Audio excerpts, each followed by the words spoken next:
Any other private counsel or media?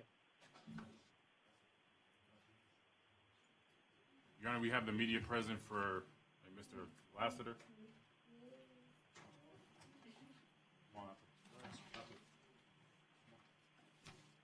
For 1 moment, please.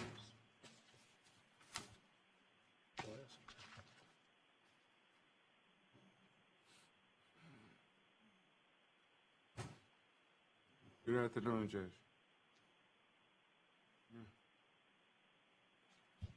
I'll go ahead and take Mr. Lassiter up, but I would like to go ahead and address the group first before we do that.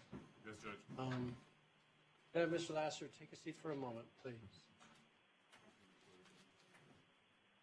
Ladies and gentlemen, let me introduce myself. My name is David Silverman, and I am a county judge. I'm here today in the capacity of your initial appearance magistrate. And we're going to be doing several things in your case. Each of you is here as a result of having been arrested for an alleged criminal offense. And when you come up to the microphone in just a little while, the court will advise you as to the nature of the charge that has been lodged against you. The court will make a determination from the sworn arrest report and whatever other submissions are appropriate for the court to consider as to whether there is probable cause for your arrest and detention on that charge. The court will address with you the issue of counsel, because being charged with a criminal offense, you have the right to an attorney to represent you, and if you desire to be represented by an attorney but cannot afford to hire a lawyer, the court, after making the appropriate inquiry, will appoint counsel to represent you. The court will also be making a determination as to the reasonableness of your bond. In order to fulfill those functions, it may be appropriate that I speak to you. But no question I ask and nothing I say should invite you to talk about the case or the facts of your case, because anything you say at this proceeding may be used against you at the trial and at other proceedings in your case. Proceedings here are being taken down by an audio-visual recording system, and there's a representative from the state attorney's office present to take note of any such statements. You have a right to remain silent, and your declining to answer questions or make a statement will not be held against you. If you elect to give up that right and make a statement or answer a question, you have the right to consult with an attorney before doing so. There's an attorney present. It's Mr. Kennedy, is that right? Fair? Yes, sir. Mr. Kennedy, who's with the Office of the Public Defender and with whom you may consult. Now, if the court sets a bond that you are unable to post, you have a right to place a request before your trial court judge to reduce that bond. And you may do that by contacting the attorney I'll be appointing to represent you. You have a right to contact that attorney as well as your bonding agency and your family members by telephone from the jail. At the conclusion of the proceedings, whatever happens in your case, I ask and direct that you accept the paperwork the clerk will generate, and if permitted by the deputy, I direct you to sign it. It's not some confession or admission of guilt, but merely the minutes of the proceedings. I would give you notice of your next court date and any bond conditions in your case. If we do speak together today, to whatever extent that we do, it would be important for us to have a meaningful conversation. So I ask and direct that you be sworn or that you affirm to tell the truth in any testimony that you give here today. At this point, would you please stand? And as best you can, would you raise your right hand? Do each of you swear or affirm that any testimony you give in this proceeding will be the truth, the whole truth, and nothing but the truth? Very well. You've been sworn or so affirmed. Let's go up and take up Laquan Lassiter.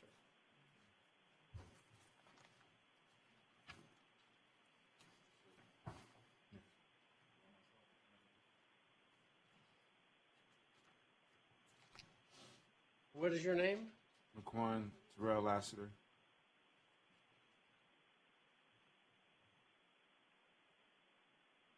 Mr. Lassiter, are you aware of the type of charges, misdemeanor charges that have been lodged against you? Yes. Disorderly conduct. Can you afford to hire an attorney to represent you on this matter? No, Your Honor. He qualifies. I do find probable cause, having reviewed the sworn arrest report, and appoint the public defender. Sig, what's your position on the bond? $1,000 for each. I'm sorry, $1,000 for each count, Your Honor. I mean, defense position. Judge, I'd ask the court to Mr. Kidd? consider the bonds as they appear on the document. I was trying to, Right.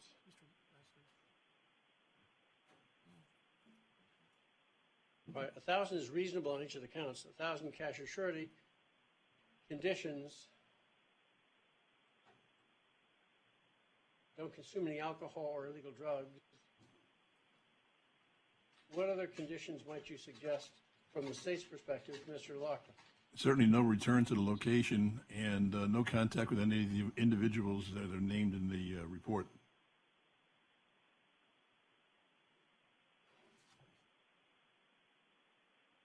Mm-hmm.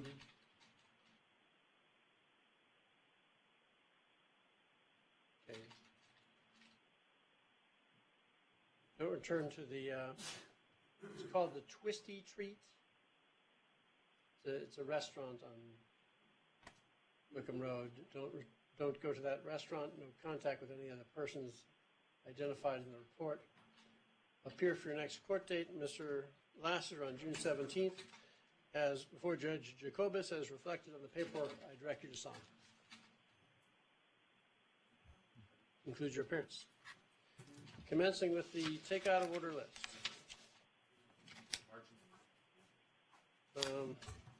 Rodney Archie. Yes, Your Honor. Okay. Sir, what is your name? Rodney Archie. Mr. Archie, you're here as a result of a warrant issued by a judge in the state of Indiana.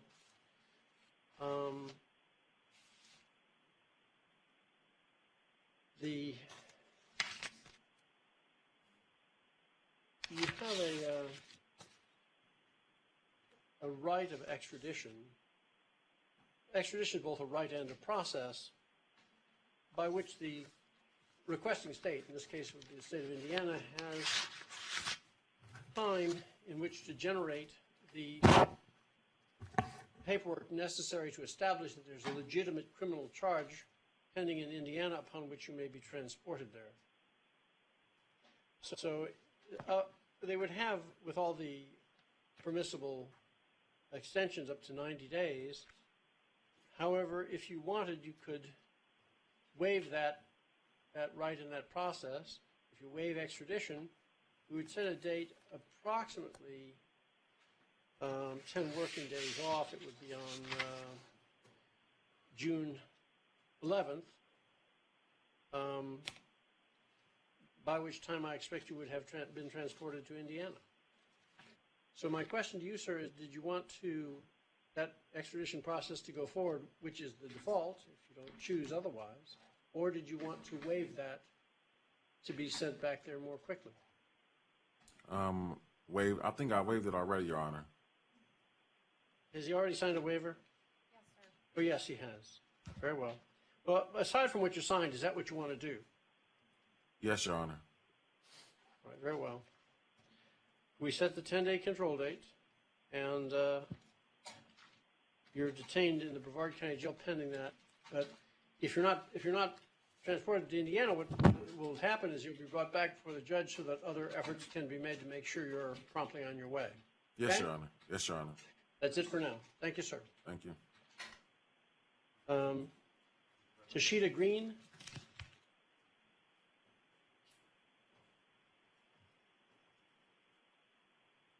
Hello. Hello, Tashita Green. You're here as a result of a warrant issued by a judge in the state of Illinois. You may have heard what I had to say to the gentleman who preceded you to the microphone about the right and the process of extradition.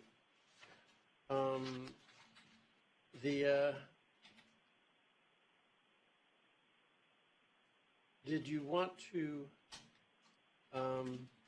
that process to go forward, or did you want to waive that and be more quickly transported to the state of Illinois? I want to be more quickly transported. I Very signed well. the waiver. You've signed a waiver to that effect already, is that right? Mm-hmm. Very well, and we'll go ahead and set that same control date. So, Judge, you said they have up to 90 days or 10 days? Because I heard you say something Well, about 90. they would have here, what they would do is we'd set it to June 11th. by which time I expect you will have already been transported back to Chicago, right? I expect you'll be there by that time. Now, let's say for whatever reason they haven't, there's a bus that goes around to all different states and various places. There's a number of them picking up people, and I expect you'll have been transported. But let's say you haven't been, we brought back before the judge here so that other efforts can be made to make sure you're promptly on your way, okay? Okay. So that's the answer to that. But for the most part, people are transported there by that time. Okay. Okay? All right. Thank you.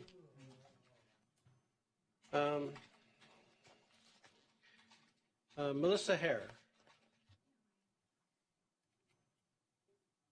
Hello, What is your name? Melissa here. I couldn't quite hear you. Melissa here. Ms. Hare, you're here as a result of a warrant issued by a judge in the state of Mississippi.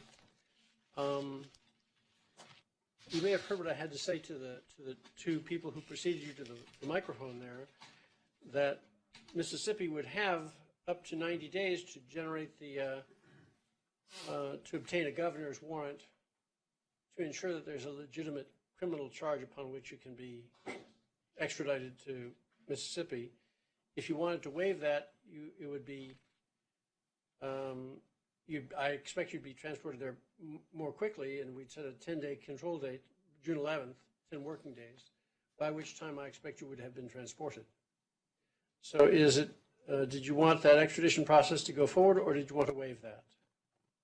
I want to waive it. Very well. And did you sign something to that effect already? No. This has a pre-signed Very well. Okay, very well.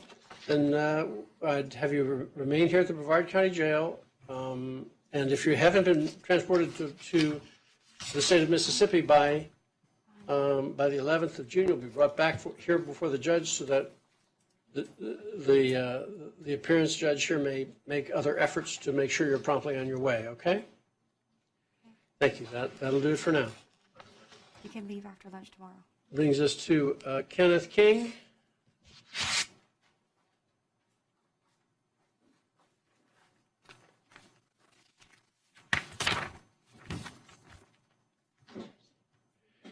What is your name? Kenneth King. Mr. King, you're here as a result of a warrant issued by a judge in the state of Alabama. The requesting state has up to 90 days to generate the paperwork necessary to require you to be transported to that state and to make sure that there's a legitimate criminal charge upon which you'd be facing there. If you wanted to waive that right and be more quickly transported, you can do so, and we would set a date on June 11th, by which time I expect you would have been transported to Alabama. So my question to you, Mr. King, is did you want that right to go forward, or did you want to waive that? I'll waive that right, and I've signed a paper to that effect. Has he signed something? Have you already signed that? Yes, sir. Very well. Then we'll go ahead and set this also for that same control date, June 11th. And, if something were to be amiss and you were not transported by that time, you'd be brought back before the court here so that other efforts can be made. Make sure you're promptly on your way. That'll do it for today. Thank you. Ashley Lovett.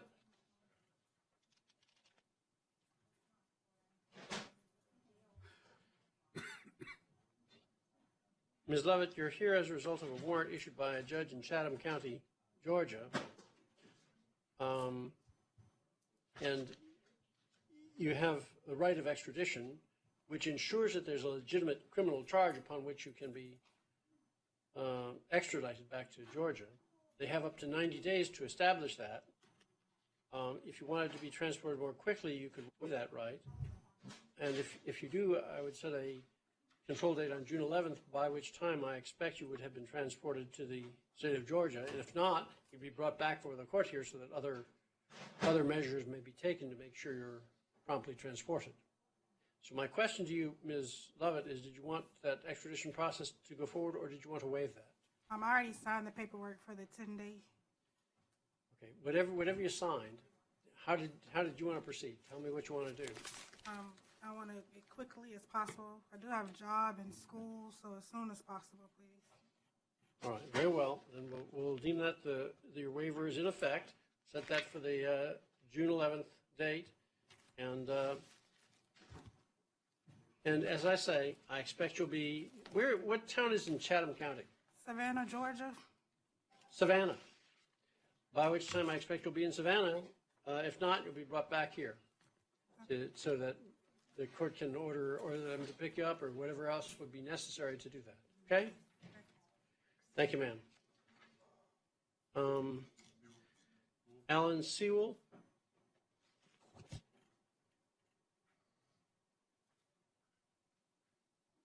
Afternoon, Your Honor. Good afternoon. Is it Alan Sewell or Dale Sewell? Dale.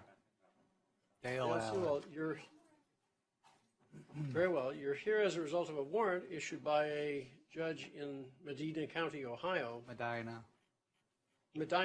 What city is in Medina? It's Medina. It's a suburb of Cleveland. I see. And you have the state of Ohio, the requesting state has 90 days in which to generate the paperwork necessary to require you to be transported there. And the review of that paperwork ensures that there's a legitimate criminal charge upon which you can be transported. If you want it, you can waive that right and that process of extradition if you wanted, and you would be more quickly transported there. I'd set a control date for June 11th, by which time I expect you would have been transported. So my question to you, Mr. Sewell, did you want that extradition process to go forward, or did you want to waive that? Well, Your Honor, I just talked to Medina courts 2 weeks ago, and I gave them an offer. They said they were going to get back to me, and they haven't got back to me yet. And then all of a sudden I got picked up on this warrant. So I'm not sure that they even really want me. Okay, so how did you want to proceed? My question to you is this. Did you want that extradition process to go forward? I already signed the paper.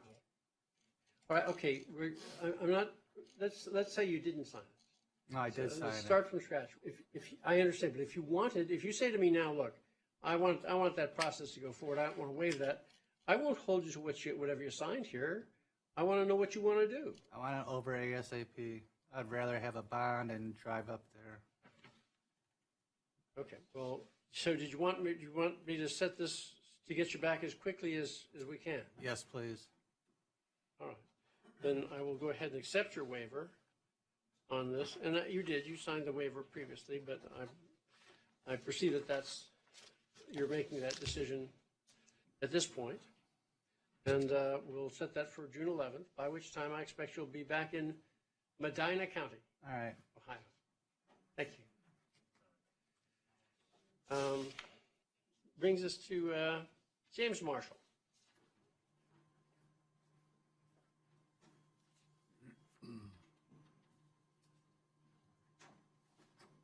What is your name, sir? James Marshall. Ms. Marshall, let's talk about where we're at on your matters. Okay, there are 3 cases that are before the court. You're already represented by the public defender in 2 of them. And let me tell you what my understanding what's going on those 2. You posted bonds on those 2.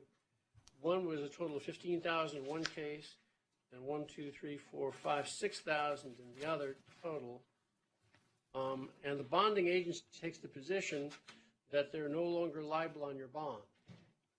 So what I would do is I would set new bonds in those cases on the same amounts that you've already posted with the same conditions. Would that seem appropriate to be done as to those 2, Mr. Locker and Mr. Kennedy? Yes, sir. Yes, Your Honor. All right, so ordered. Now, there's a new case, however, another charge of violation of condition of release, and can you afford to hire an attorney to represent you in this matter? No. He qualifies. I think it's a fair question, Mr. Marshall. Having posted already $21,000 in bonds. I didn't post it. The supposable victim, my girlfriend, posted it. That's what I'm saying. This is all crazy. She's going to drop the charges on that class tomorrow, and it's just blowing me away, so I'll just sit here. All right, I do find that you qualify for the appointment of counsel, appoint the public defender, find probable cause, state's position on the bonds, on the bond on this, on the new case. $1,000, Your Honor. No objection. Is that agreeable? Yes, sir. Okay, make it 1,000 cash surety conditions. No contact with the alleged victim.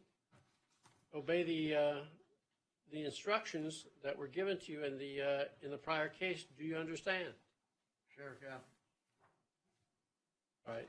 No contact with the alleged victim. Incorporate the conditions in the underlying domestic violence case into this case as well. Do you have that, Kara? Yes, sir. All right, very well. Any other requested conditions state? No, Your Honor. Very well.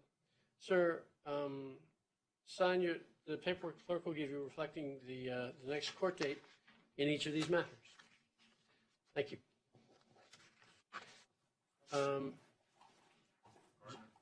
Laurie Gardner.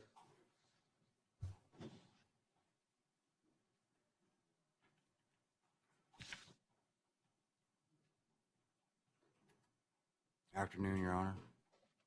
Good afternoon, Ms. Gardner. There appears to be a total of 4 cases. I don't even understand what any of them are about. Well, let me take a moment and talk to you about that, okay? There's a misdemeanor case where you're alleged to have failed to appear on a charge of possession of drug paraphernalia, and the judges entered a bench warrant and endorsed $1,000 on that. Okay. Now, there's a capias. This is something like an arrest warrant that was issued for you. And on that, there's charges of burglary of a dwelling, petty No, theft, don't know petty anything theft of a motor vehicle. Now, don't talk about this yet.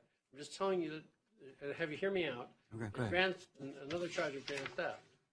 Now, there's a third case that has very significant new charges. And these are 3 counts of aggravated assault of a law enforcement officer with a weapon or firearm, 3 counts of resisting an officer without violence, and 3 counts of fleeing or eluding officer while the officer is using lights or a siren in pursuit of you. Now, there's also a 4th case that they allege that you were on probation for a misdemeanor, improper exhibition of a weapon, and based upon, and there's a violation of probation that's alleged, as well as an on-site violation of probation that's alleged based upon these new charges. Now, my question to you, sir, is can you afford to hire an attorney to represent you in these matters? Nothing at all. I have no money, no nothing. He qualifies. Find probable cause and appoint a public defender. State's position on the bonds. The capias bonds would be what they came in at, Your Honor. The on-site, he is currently on probation for display of a lesser included of a display of a deadly weapon, so he's not AMA. But the state would request $5,000 for the VOP. As to the he was, as I understand it, Ms. Laquan, there was a warrant issued, right? And then there's also an on-site on the misdemeanor VOP. Is that correct? Let me take a look. I'm not. What I'd like to ask, Your Honor, is if I was Let's assaulting... just hold off on that. Look, here. I don't understand why I have warrants for me when I'm not even running nowhere. I'm not trying to escape anything. You're not helping yourself. Okay. Ms. Laquan, is it correct that in addition to the on-site, there's a warrant-based violation of probation in Mr. Gardner's, what was originally a felony and now is a misdemeanor sort of probation? The warrant amounts that, Your Honor. Okay. The warrant on this case, as I understand it, was endorsed with no bond. And that's, you can see it was issued by Judge McKibben on January 25th. Your position is that notwithstanding the fact that it's a misdemeanor, it should be no bond. Is that correct? Yes, that is correct. I understand. Then take me back to my cell. Yes. Dinner's waiting for me. I haven't quite ruled yet, and I haven't heard from your counsel. I'm sick and tired of the Ms. games, Laquan, Your Honor. What's your position on the bonds and the new charges? The schedule The new amount, felony case. the 5,000 for counts 1, 2, and 3, 500 for count 4, as far as count 5 and 6, ROR, and count 7, 8, and 9. Let's see, 7 would be 5,000, and 8 and 9 ROR. Is that's a second-degree felony on counts 1, 2, and 3. That's correct. Is that 5,000, or is the bond higher on that under the schedule? It would be with violence, it would be 15,000, Your Honor, I'm sorry. There we go.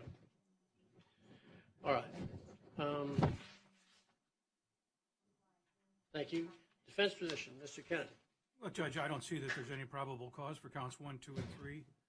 The 923 states that he presented a gun from his waistband, and that's it. Made no threats, nor did they indicate that he made a threat to them or said anything to them in regard to that. And it turned out not even be a firearm. It was a BB gun. I told him it was a BB gun. I got nothing more to say, Judge. Sorry, I'm just really aggravated.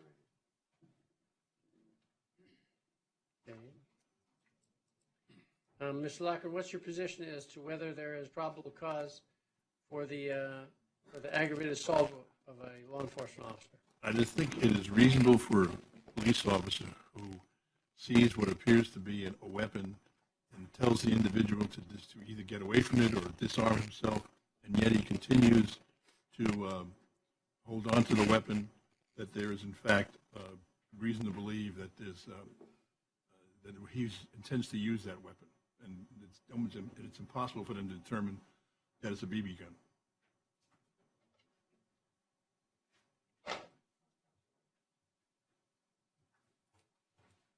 Will you get it back up there? Somebody listen to me.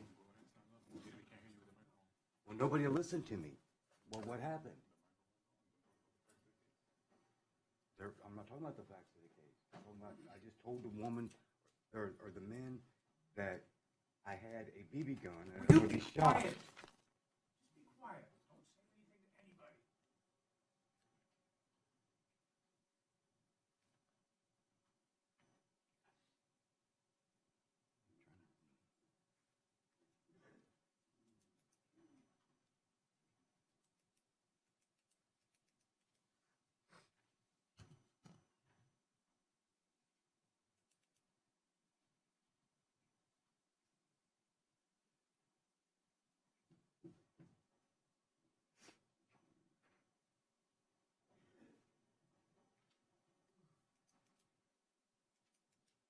See,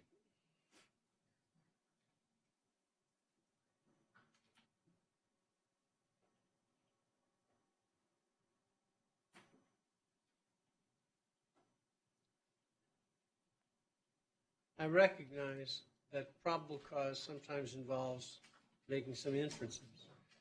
Where he is commanded not to reach for his waistband, does so anyway. Rather than placing his hands in the air, he reaches in and withdraws from his waistband this replica gun. The circumstances here are indicated that the police officers had a reasonable belief that violence was imminent. Based upon that, that's certainly an argument for trial, and the evidence may not establish it to the requisite evidentiary standard at trial, which is different than what I'm required to use here. Respectfully, I do find probable cause in those matters. Any other argument at this point, Mr. Kennedy? No, sir. I tried to argue earlier. It wouldn't have mattered anyway. You guys are going to do what you want to do. I don't give a shit anymore. Well, take me back to my cell and feed me so I can take a shit. That's for all I care. You understand? Okay. I have no money. I have no life. I have nothing. I don't care anymore. I don't want to hurt anybody. I don't want anything. On the on-site violation of probation, 5,000 cash or surety. On the violation of probation charge on the warrant issued by Judge McKibben, leave it at no bond as so endorsed. $1,000 cash or surety on the failure to appear in the misdemeanor case. On the felony burglary charge, leave those as endorsed on the capias. Condition with respect to that matter, no contact with any alleged victim, don't go to the location of the alleged burglary, in particular, no contact with Walter Belchine or Carmela Belchine. Don't drive any vehicle that is you. On the felony case, ending in 340, on each of the aggravated assault of a law enforcement officer with a weapon or firearm, $15,000 cash or surety. On each of the resisting without violence, $500 cash or surety. On each of the fleeing or eluding, $500 cash or surety. I stand corrected. Let me correct that. $500 on the first resisting ROR on the other two, $5,000 on the first fleeing ROR on the other two of those. Don't possess any firearms or ammunition. Any other requested conditions state? No, Your Honor. Judge, could you repeat the bonds on the last Sir, three counts? Yes, on the last three counts, $5,000 on the first fleeing and eluding, ROR on the other two. Thank you.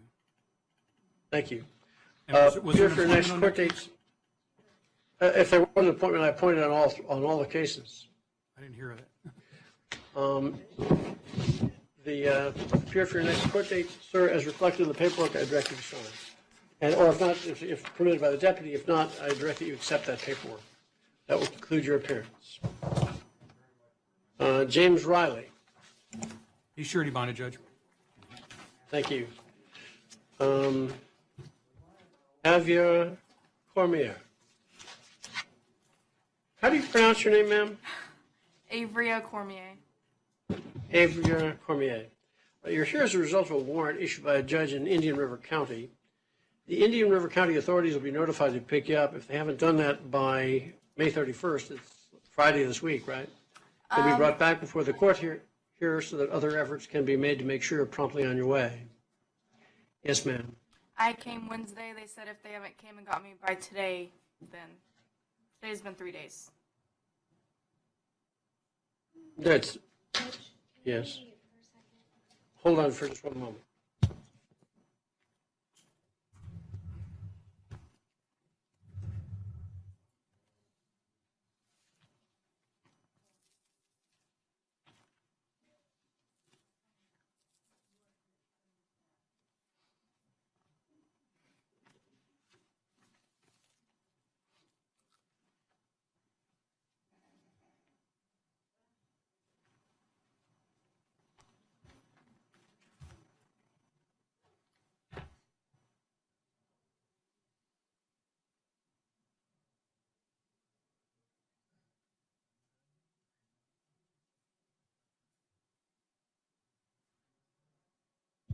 Ma'am, when did you get into the Brevard County Jail here?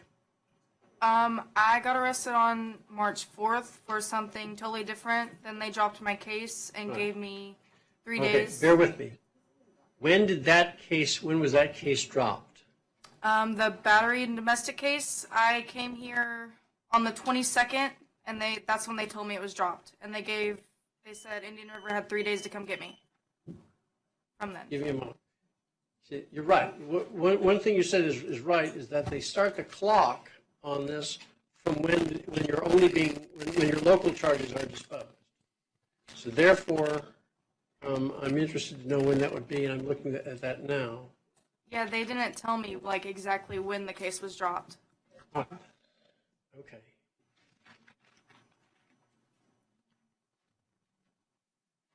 Huh. They filed a notice of no information on that case on the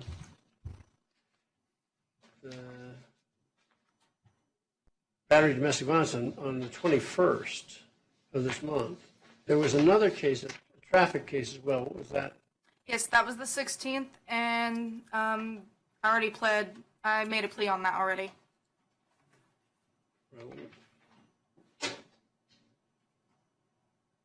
That was done on the 17th.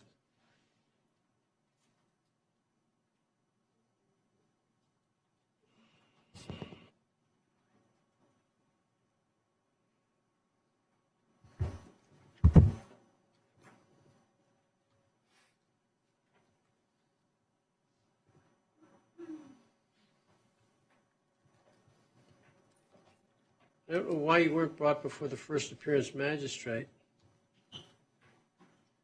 on, were you brought before the judge earlier? For this case, yeah. Yes. March 9th. And March 9th.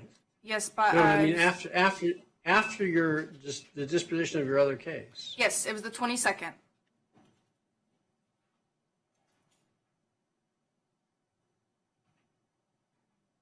I guess I should have brought my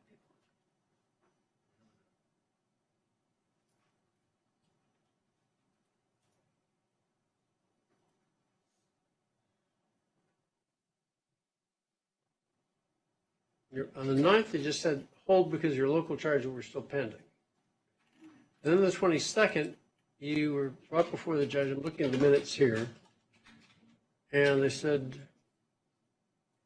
remanded set before me for the 28th. So from that point, they expected you to have been transported by the state. I agree. The bond was left at $5,000. I would like to get Lawrence on the phone. Can we go ahead and call him up again, please? Yes, sir. What's the number? I'll call. Want to call from down there? I'll call from here. It's going to be 264-5217. I don't know why I can't find it. Could you? 264-5217. What? 264. 5217. You have reached the Brevard County Sheriff's Office Judicial Process Unit. This line may be recorded. Please hold for the first available attendant.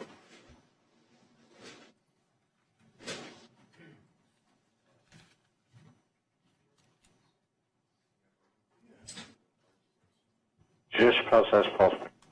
Yeah, this is David Silverman. I'm conducting initial appearance proceedings by video at the Brevard County Jail. Yes, sir. I wanted to talk to you about a defendant whose name is Avery Cormier, who's been here for about a week on after her local charges were disposed, awaiting transportation to Indian River County. Okay, hold on just a second, sir, and I'll transfer you to Susie. Thank you. This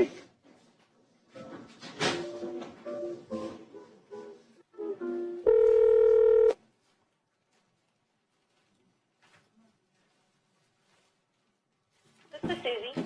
Hi, Ms. Acosta. This is David Silverman again from doing first appearance proceedings. There's a lady by the name of Avery Cormier who's before the court. She's been here for a week in the jail on a waiting pickup from Indian River County, and I'm asked to set this back to this coming Friday. My question is, have we heard from Indian River County? Are they picking her up, or what's happening? Yeah, well, what happened was on the 22nd, we notified their warrants unit, and apparently they don't handle these type of cases because it's a bond surrender. So jail does, and they weren't notified.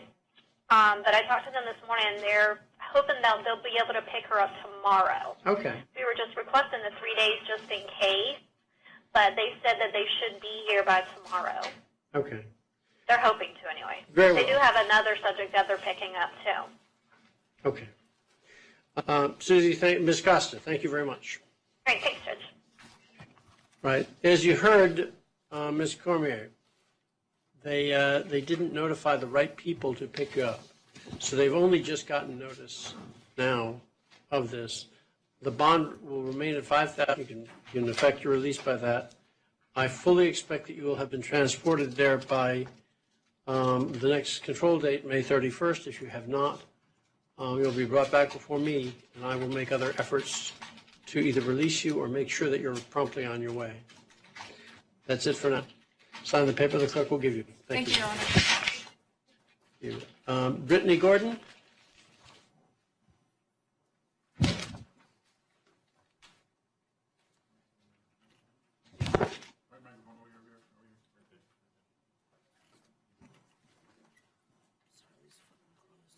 What is your name? Brittany Gordon. Gordon, you're alleged to have failed to appear for three different cases. Can you afford to hire an attorney to represent you? No. She qualifies. Appoint the public defender. State, are you agreeable with the amounts as endorsed in the warrants? Yes, Your Honor. Defense, any argument at this point? No, sir. Please, the bonds as they stand, I would include in those conditions, Kara, the defendant have no contact with the alleged victim, don't go to any place where that person is employed or residing, except for a one-time opportunity to obtain your personal belongings, and then only in the presence of a law enforcement officer. Do you understand? Yes. Don't possess any firearms or ammunition. Don't consume any alcohol or illegal drugs. Obey any injunctions that have issued or that may issue. And appear for your next court dates as reflected on the paperwork. I direct you to accept and, if permitted by the deputy, to sign. That will conclude your appearance. Andrea Lunsman.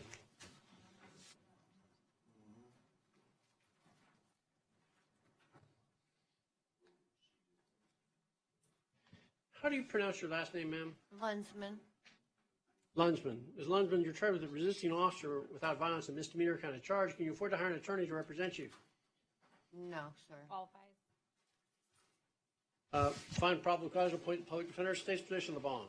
For the on-site, $5,000 for, pardon me, $10,000 for the on-site, and for the new law violation, $500. The on-site didn't make its way to the docket, did it? No, Oh, yes, it did. I'm sorry, I stand corrected. What are you saying? What's your position on the on-site? 10,000. And on the new charge? 500. Defense position, Mr. Kennedy. Judge, I'd ask for the $500 on the new case and $2,500 on the BOP. Right. She was alleged to have been placed on probation last month, April. No, it's been 4 months ago. Oh, I see. One moment, please.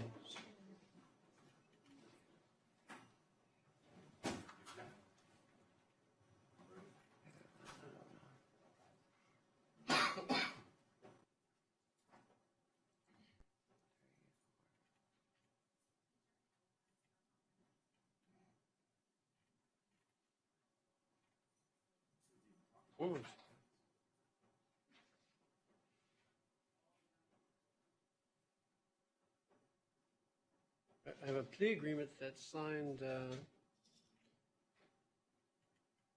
by you with drug conditions stamped into the court file April 4th. Yes, I'm going to steps and all them programs. Okay.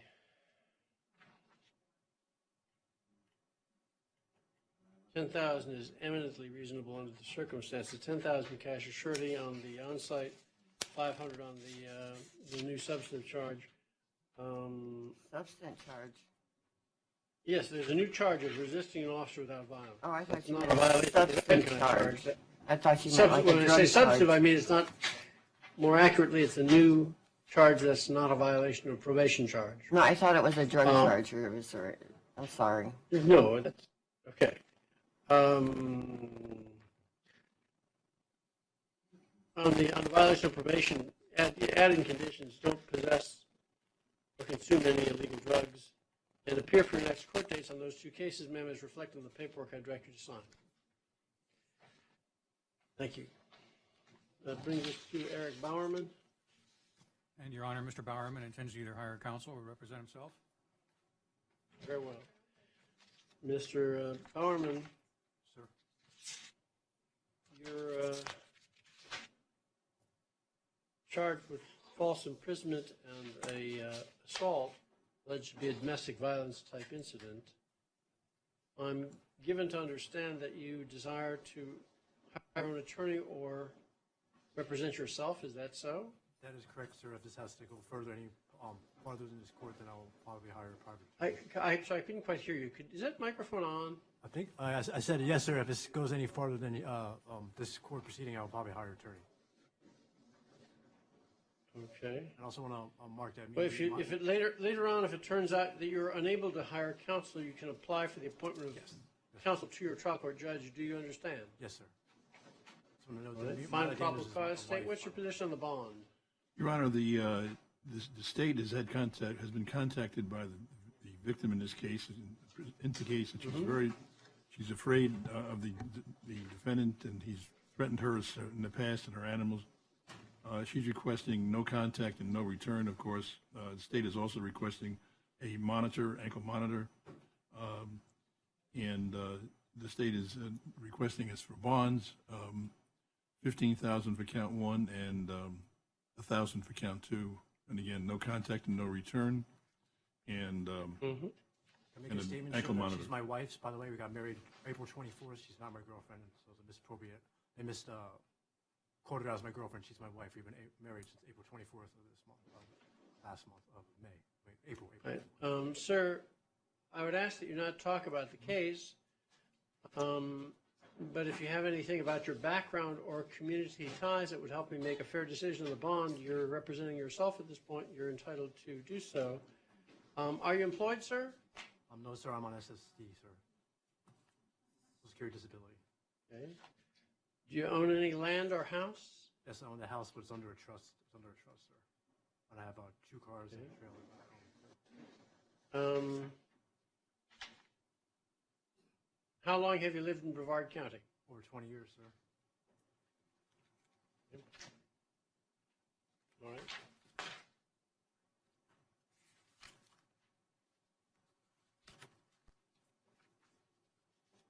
If I direct you not to have contact with Mila Daniels while this case is pending, will you comply with that instruction? Yes, sir. Very well, even if it means you need to find some other place to live. Yes, sir. You know, it's my house, yes, sir. All right, very well.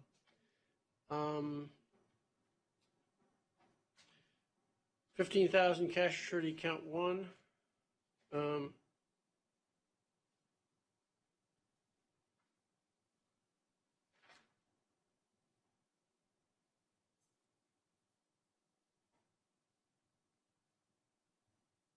Wait just a moment, please. I may have misspoken. She's alleged in this case to have been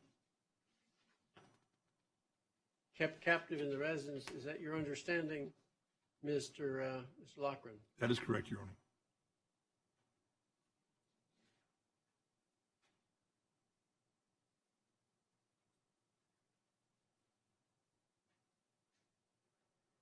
But could go to work, apparently.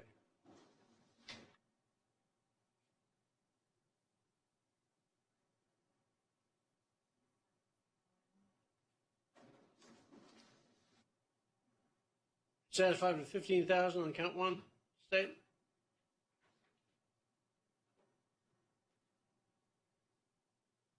Ms. Laquan, Yeah, I'm sorry, Your Honor. are you satisfied with 15,000 on count one? I would be satisfied if there was an ankle monitor. That's my, Yes, sir. Very well. 15,000 cash surety count one, 1,000 cash surety count two. Conditions. No contact with Mila Daniels. Don't go to any place she's residing except for a one-time opportunity to obtain your personal belongings and then only in the presence of a law enforcement officer. Do you understand? Yes, sir. Don't possess any firearms or ammunition. Don't consume any alcohol or illegal drugs. Obey any injunctions that have issued or that may issue. Do we have that so far, Kara? Yes, sir. Now then, before you are released from the Brevard County Jail, I direct that an ankle monitor, an ankle GPS monitor be installed on your person and activated, and that it be calibrated to preclude the defendant from going to any place of where Mila Daniels is employed or where she resides. He is not to be released unless and until that is in place, and I direct that he maintain that in place until further order of the court. Is that sufficient at this point from your perspective, Mr. Laquan? it is, Your Honor. All right, appear for your next court date, sir, June 25th, before Judge Brown, as reflected on the paperwork I direct you to sign. Your Honor, are you including a radius to keep away from the residence or employment, or just? I couldn't quite hear you, ma'am. Are you including a radius to keep away from the house and employment, or just no return?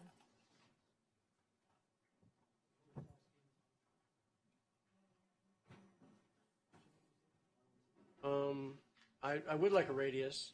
It should alert at 100 feet. Thank you. Thank you.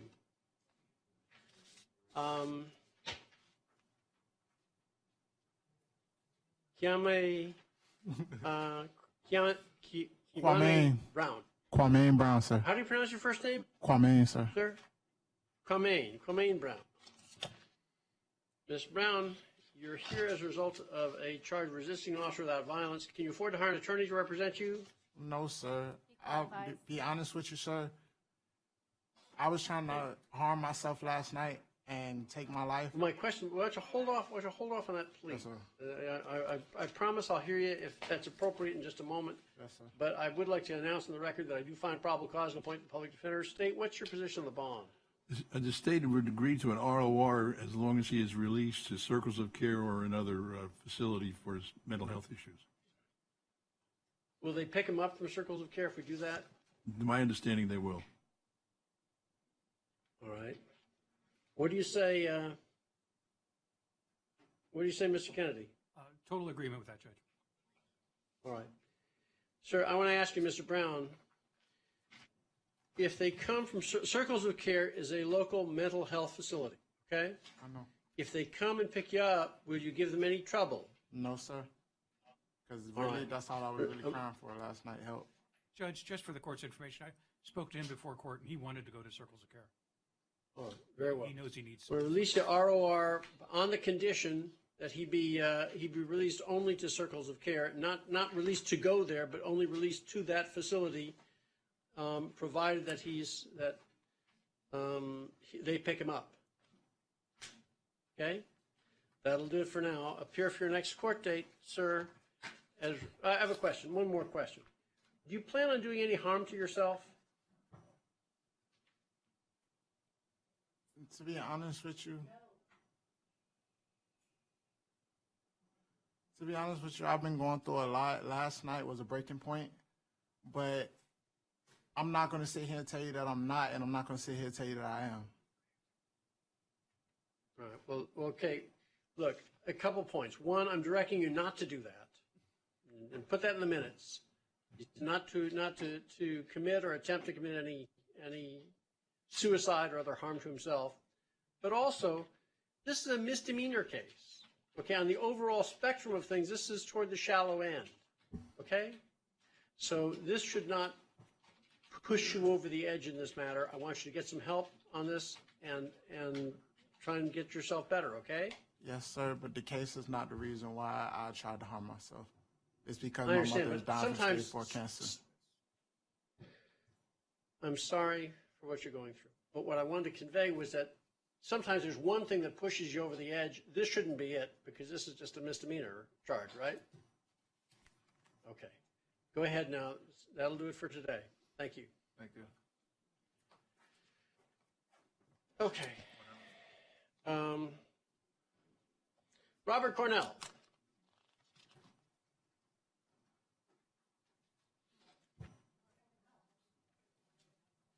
What is your name?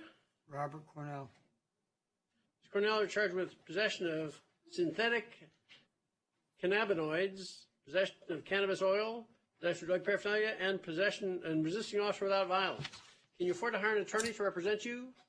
Not from in here. He's actually non-indigent by $20 a week. Okay. What do you do for a living, sir? I'm a pipe layer.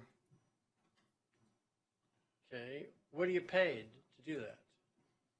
About $600 a week. $600 a week? Do you support anyone other than yourself? No. Is that $600 gross, or is that after taxes? That's after taxes. It's after taxes. You wouldn't qualify at $600 a week. He Look, indicated I'm 500 a week, so if he's now Okay, stating okay, it's well- 600, it's more. All right. Well, based on what I have before me at this point, I don't find that you qualify under the guidelines that I'm required to use for the appointment of counsel. However, let's say you try and hire an attorney and you're unable to do that, you can place a request to your trial court judge. Say, look, I tried to hire a lawyer. Here are their cards. I tried to talk to these guys. I can't hire. I don't have the financial ability to do it. The judge can then consider appointing counsel to represent you there, but I'm not doing it here. State, what's your position on the bonds? 2,000 for count 1, 2,000 for count 2, 500s for count 3 and 4 each. Okay. That would be the downward departure on 2, wouldn't it?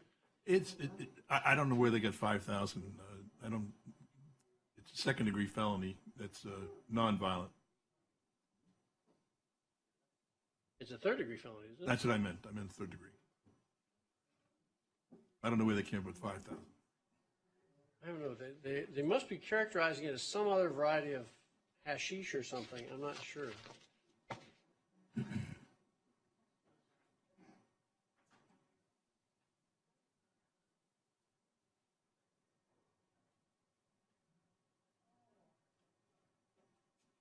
Moment, please.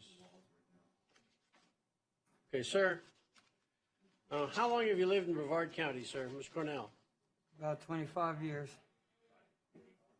Okay.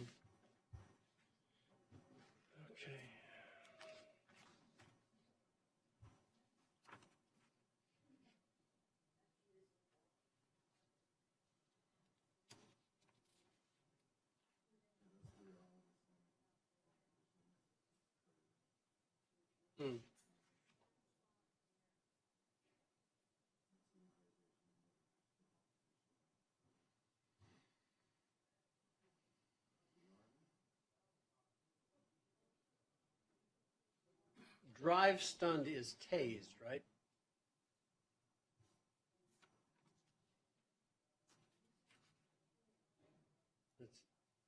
They use drive stunned twice.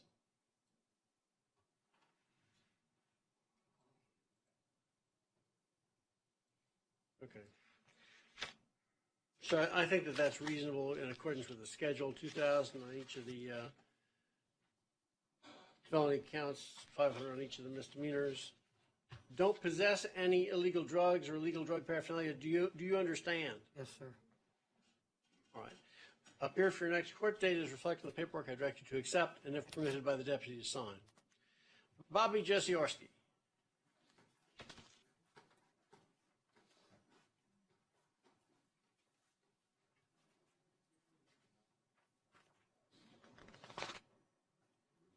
What's your name?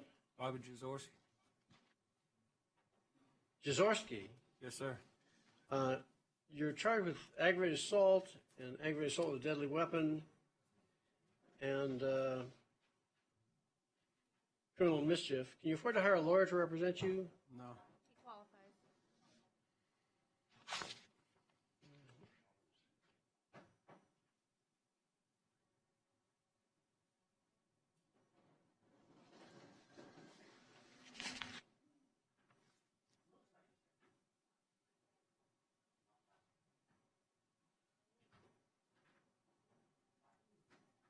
Find probable cause. Appoint the public defender. State's position of the bond. The state is going to request a no bond on count 1, 5,000 for count 2, and 500 for count 3. The statements that he made to the police regard how he's going to handle when he's released from jail and someone won't see the daylight anymore when he gets out causes great pause for the state that he, in fact, is intending to under aggravation to do harm. That is, Do you agree that when he was making some other epithets with what he purported was a 9mm turned out to be a BB gun, right? correct. Unfortunately, or fortunately, it was a BB gun. But when he pulls a trigger, and there's, and his history is such that there is violence in the history as well. So this state has severe concerns. If the court was not interested in no bond, bless you, the state would request a $50,000 for count 1, $15,000 for count 2, and 500 for count 3.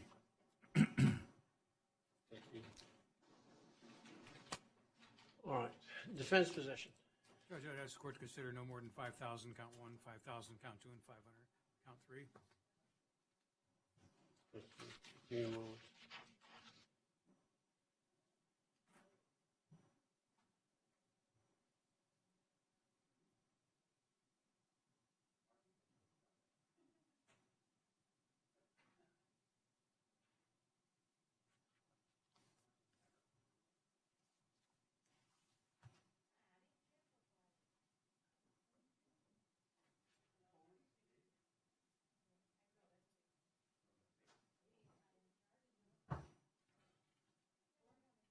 State reports have a strong case. They've got 3 witnesses in video, according to what they have here.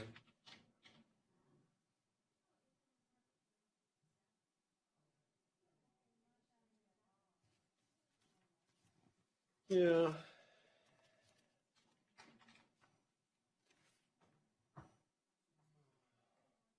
The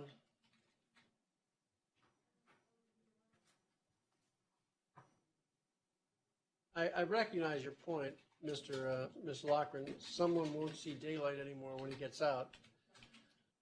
There's this not directed at the officer in particular, at the officers who are arresting him, or necessarily Mr. Watson, and is susceptible to interpretation to the effect that somebody else is going to jail, if, because I'm innocent, and you're all going to be in trouble.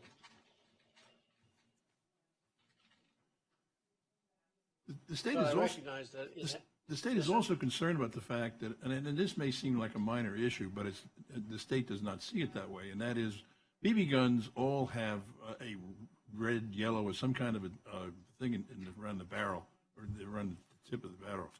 And when you remove them, you're doing so in order to indicate to that it is in fact a firearm. Clearly, the defendant had fully intended to frighten somebody with the use of that, and it all becomes, as far as creates a very scary circumstance for the state.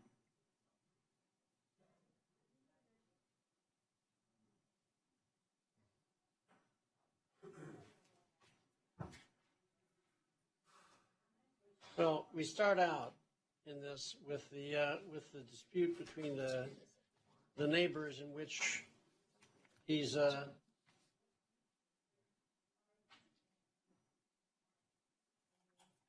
you said that he was battered by the neighbor. He's alleged to have thrown a rock at the neighbor but missed. So that was not resolving things.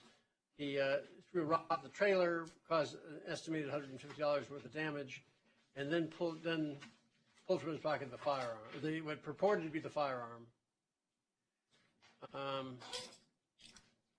making some extravagant threat to suggest that it was something more than what it was.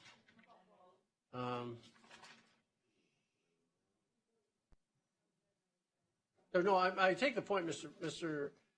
Laquan. This was a deliberate attempt to scare him, to frighten him when there are other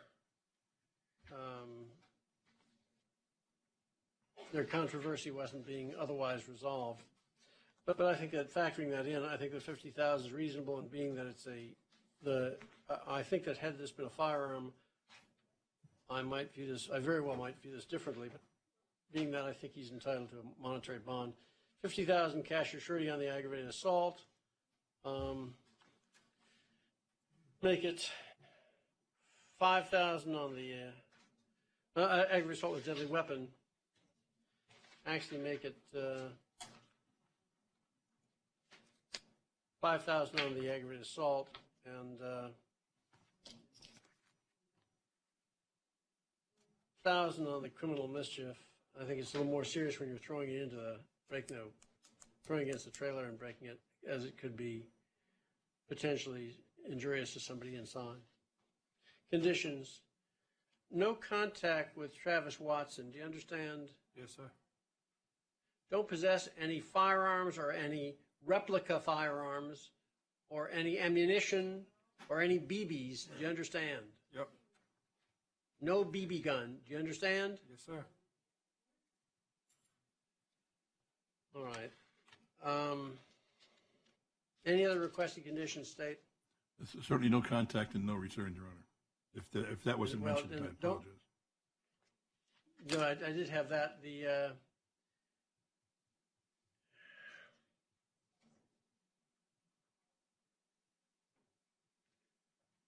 All right,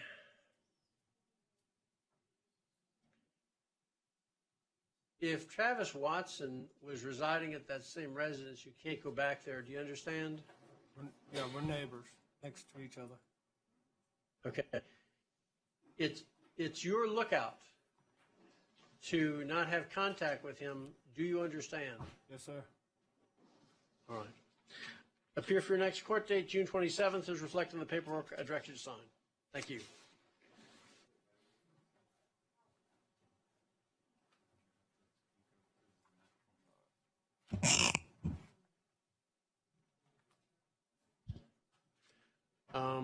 Blake Montagna.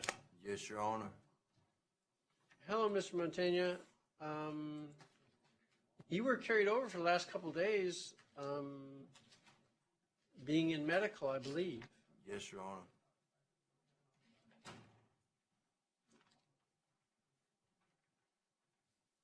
A moment, please.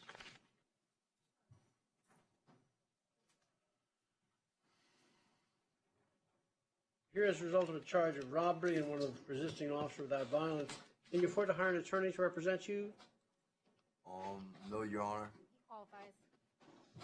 Find probable cause and appoint the public defender. State's position on the bond. 5,000 for count one, 1,000 for count two. Defense position. No objection to the schedule. But 5,000, 5,000, you want 5,000 and 1,000, is that correct? That's what I'm requesting. All right. Yes, Your Honor.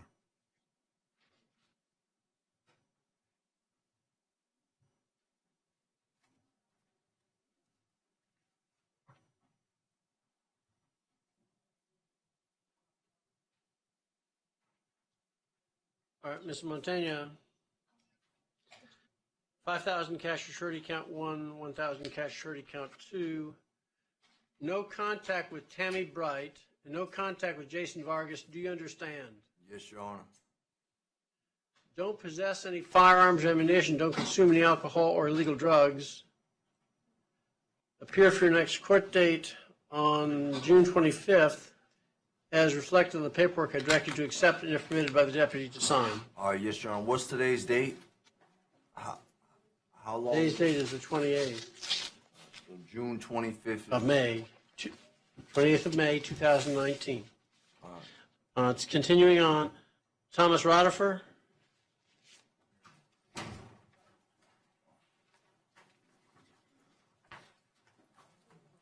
Yes, sir. What is your name, sir? Thomas Rotifer. Mr. Rotifer, there's 2 counts of battery on a emergency medical care provider. Can you afford to hire an attorney to represent you? No, sir. He qualifies.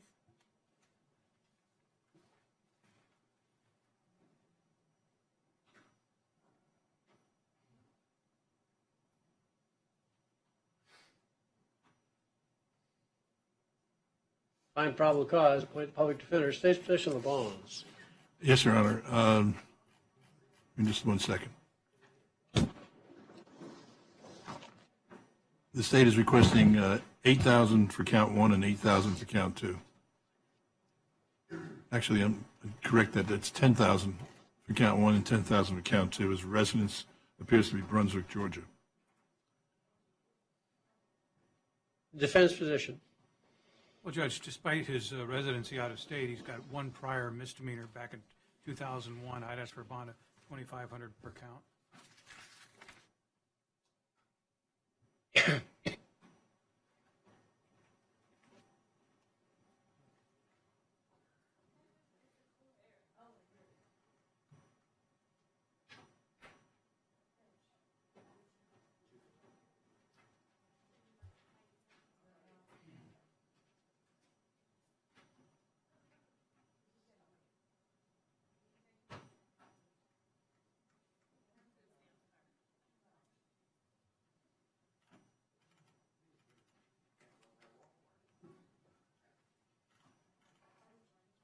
he was, according to the arrest report, he was aggressive and used his head as a weapon with respect to, there was one who was a male and a female there at Holmes Regional Medical Center. And after the second time, as they were trying to hold him down, he said, yeah, try that, get some more. $10,000 is eminently reasonable in this case, but for that being the bond schedule and the state's recommendation, my bond might well be higher. $10,000 cash or surety on each of the counts. Don't go to the Holmes Regional Medical Center. No contact with any alleged victim. Don't possess any firearms or ammunition. Appear for your next court date, Mr. Rotifer, on June 25th, as reflected in the paperwork I direct you to sign. Mr. Carlos Aponte.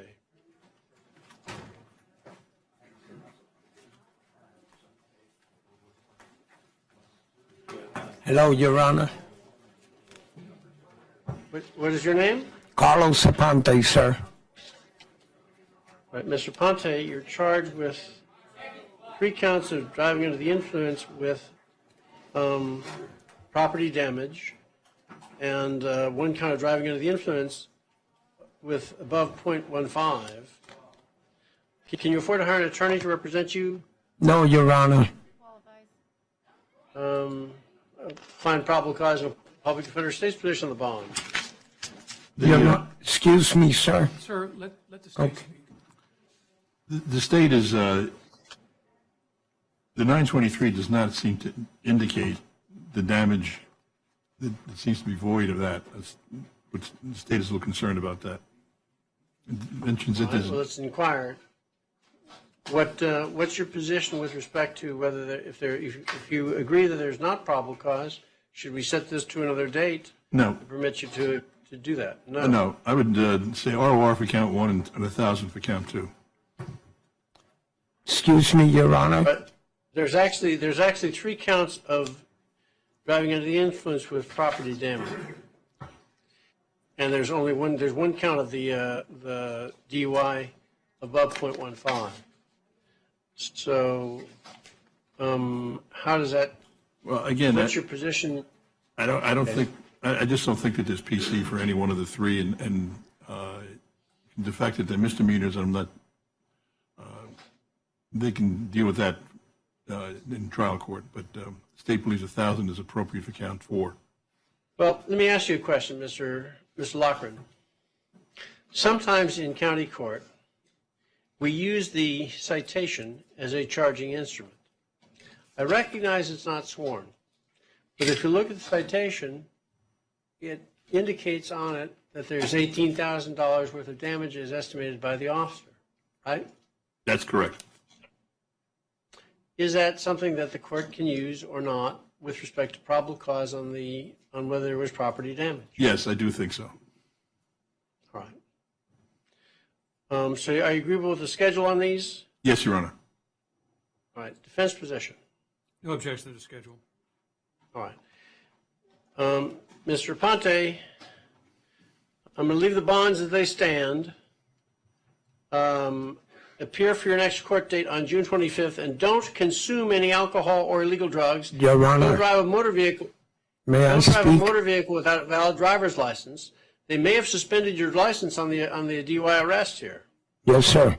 I'm a single parent raising 3 kids by myself, and right now I have no family here, and I've been here in Orlando for 23 years, and I have my 18-year-old that he's mentally ill, and I have a 12-year-old and a 17-year-old and an 18-year-old, and they home by themselves right now, sir. I have no money, and I need to make it back to Orlando. You can trust in me on ROR. I have no one to bond me out of here, sir. That makes it very important for you to contact your attorney. Kara? Yes, sir. Kara? Yes. Could you write on his paperwork the following telephone number, 321-617-7373, and write under that public defender. You should go ahead and call them immediately upon your getting this paperwork, and that will conclude your appearance here today.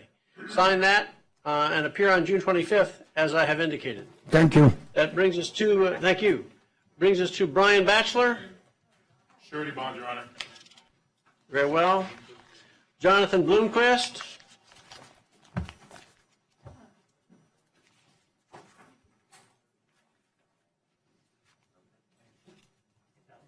What is your name? Jonathan James Bloomquist. Ms. Bloomquist, you're charged with trespass and resisting arrest without violence. Can you afford to hire an attorney to represent you? No. He qualifies. Find probable cause and appoint the public defender, state's position on the bond. 500 for each count, Your Honor. Okay.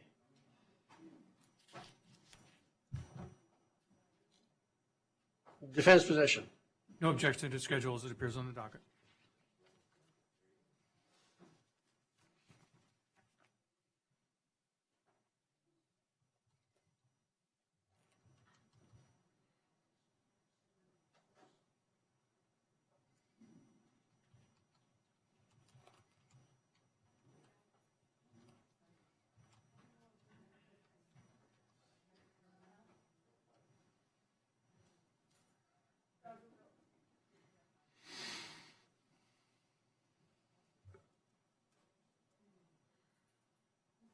One moment.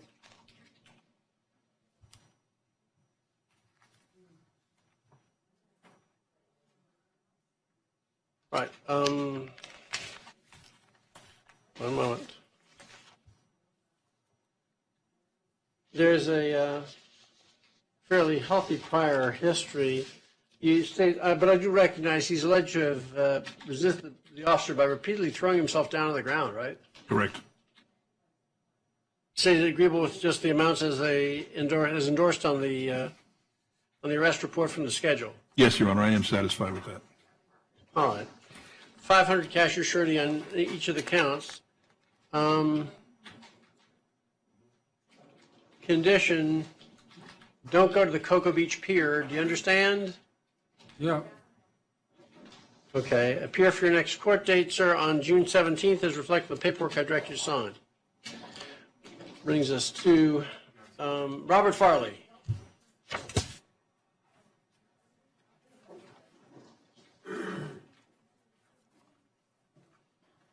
What is your name? Robert Farley.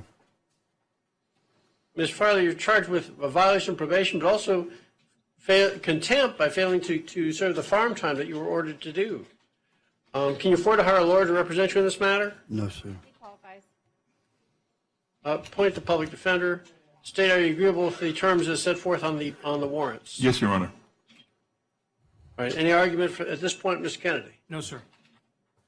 All right. 1,000 on the contempt, 1,000 on the violation of probation. On the contempt warrant, he is to be ROR'd if he is not bonded out within at the end of 10 days. And on the probation warrant, he's to report to probation within 48 hours upon release. Appear for your next court date in any event on June 26th before Judge Friedland, as reflected on the paperwork I direct you to sign. Sorry, sir. Cecil Francis.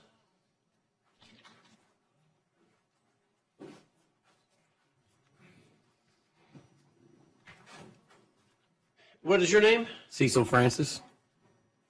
Francis, you've got, there's 3 charges of solicitation to sell heroin, three charges of conspiracy to possess heroin, and 3 charges of unlawful use of a communications device. Can you afford to hire an attorney to represent you on this matter? No, sir. He qualifies. Find probable cause from the affidavit and appoint the public defender. State's position on the bonds. The warrant amount, Your Honor. Defense position. The warrant, Judge. Very well. Leave the bonds as they stand as endorsed in the warrant. Don't possess any illegal drugs. Appear for your next court date on June 25th as reflected in the paperwork I direct you to accept and if permitted by the deputy to sign. Yes, sir. Brings us to Aaron Gaddy.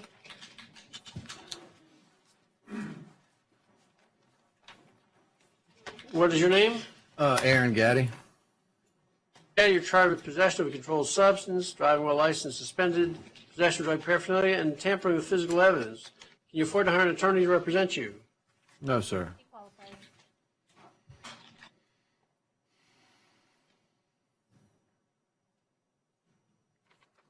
A moment.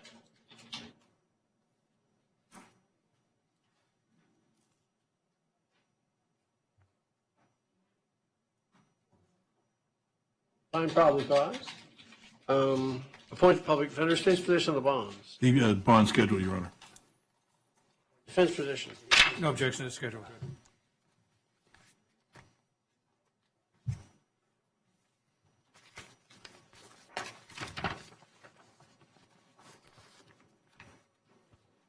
All right, leave the bonds as they stand. Don't possess any illegal drugs or illegal drug paraphernalia. Don't drive a motor vehicle with a valid license. Do you understand? Yes, sir. Okay, appear for your next court date, June 25th, as reflected in the paperwork I direct you to sign. Eric Darken.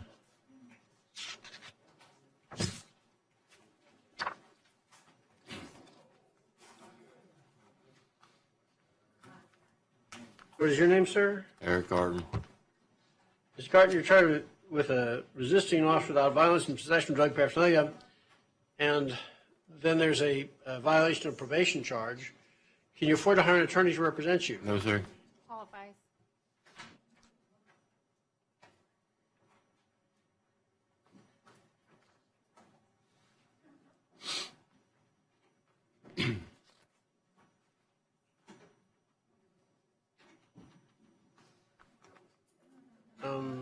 Find probable cause on the new charges on the on-site. Appoint the public defender, state's position on the bond. As to the new case, 500 for each count. As to the on-site, 5,000. Defense position. Judge, I agree with the state's recommendation on the new case of 5,000 per count, and I'd ask for no more than 2,000 on the. 500. Okay. It was.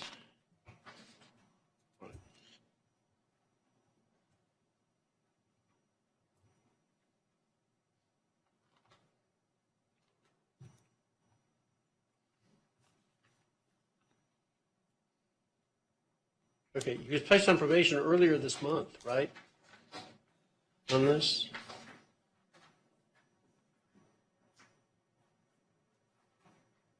But for the state's recommendation of 5,000, I might expect my bond might be higher on the violation on the on-site. On the on-site violation, probation 5,000 cash or surety, make it 1,000 each of the misdemeanors. Don't possess any illegal drugs or illegal drug paraphernalia. Appear for the next court dates as reflected in the paperwork I direct you to sign. Brings us to Christopher Gorman.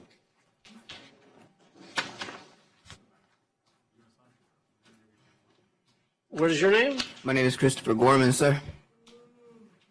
Mr. Gorman, you're charged with aggravated assault with a deadly weapon. Can you afford to hire an attorney to represent you, Mr. Gordon? No, sir. Gorman. Qualifies.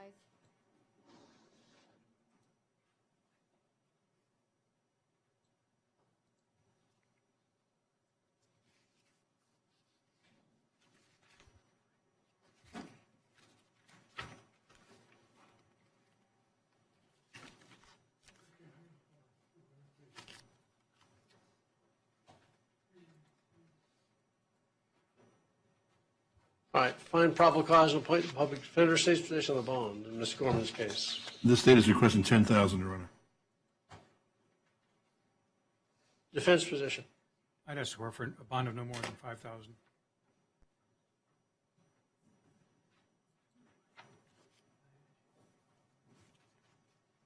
He was convicted last year of battery, domestic violence. Was this the same alleged victim? I can't tell. Yes, sir. Oh, yes, I can.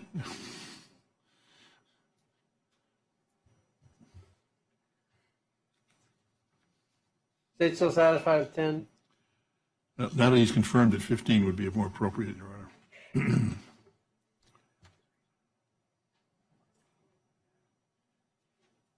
What do you say, Mr. Kennedy? Says in a heated altercation, displays a knife, says, "I am going to kill you," as a showing the knife in her direction.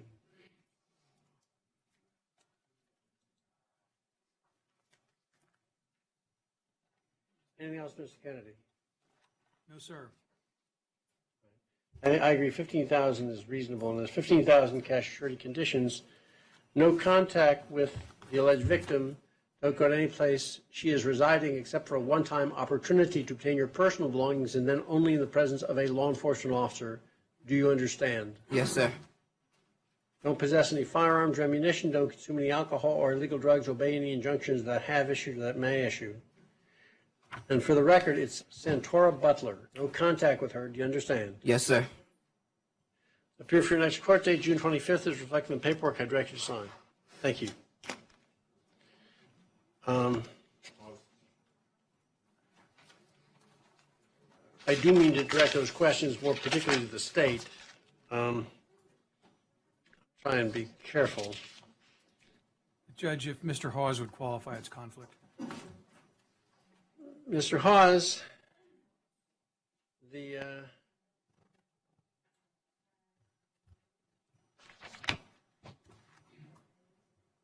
thank you.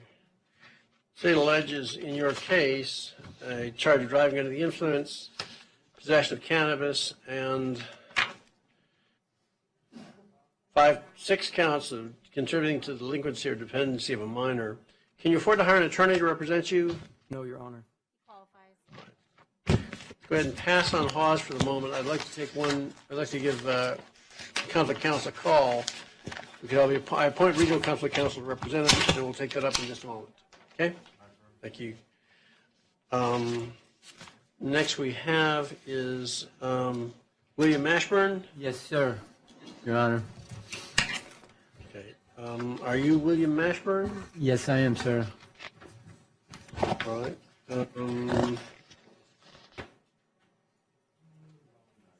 These two there was a on-site violation of probation and possession of cocaine that were held over for a probable cause hearing today. Is that correct? Yes, I believe it's held over. They couldn't find a probable cause. That's more accurately directed to the prosecutor.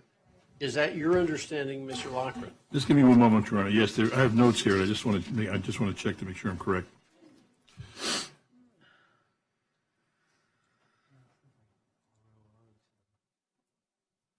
Yeah,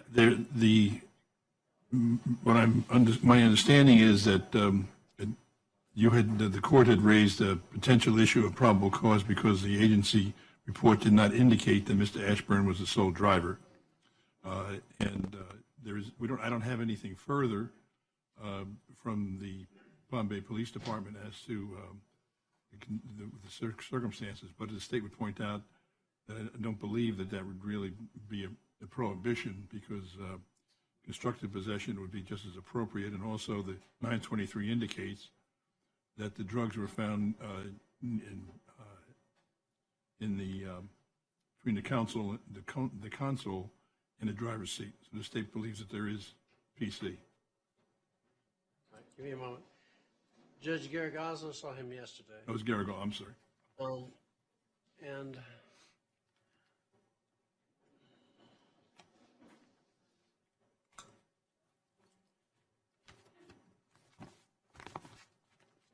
I would also point out that he's on probation, and that as a result, he's not supposed to have any illegal drugs anywhere near him.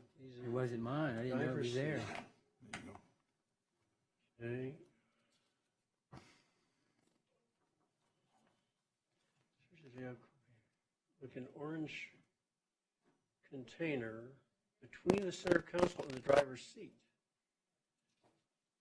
That container, a white rock-like substance confirmed to be crack cocaine. But let me ask you, let me tell you where I'm at on this.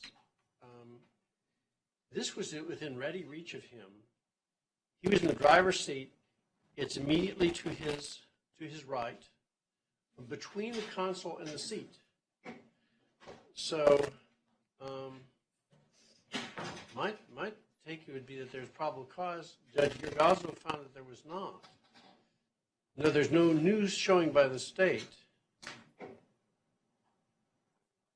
I'm unclear as to whether I can just go ahead and review that at this point and find probable cause. I don't believe that a pair of fresh eyes is prohibited in finding the PC. What do you say, Mr. Kennedy? Judge, I'm still trying to figure out why it was held over.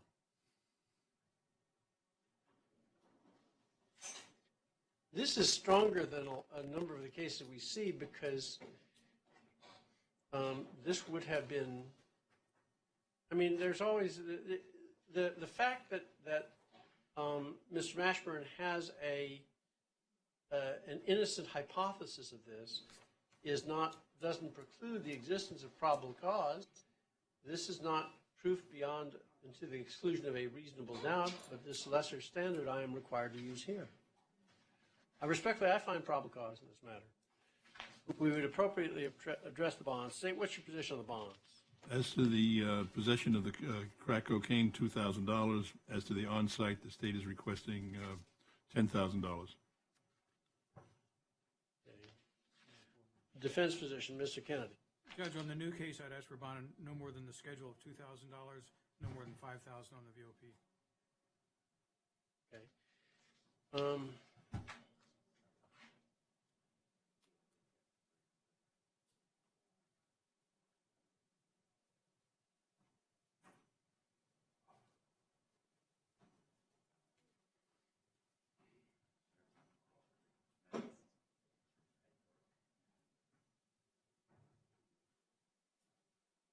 All right. My impression is that he was placed on probation 6 days ago, right? That's correct.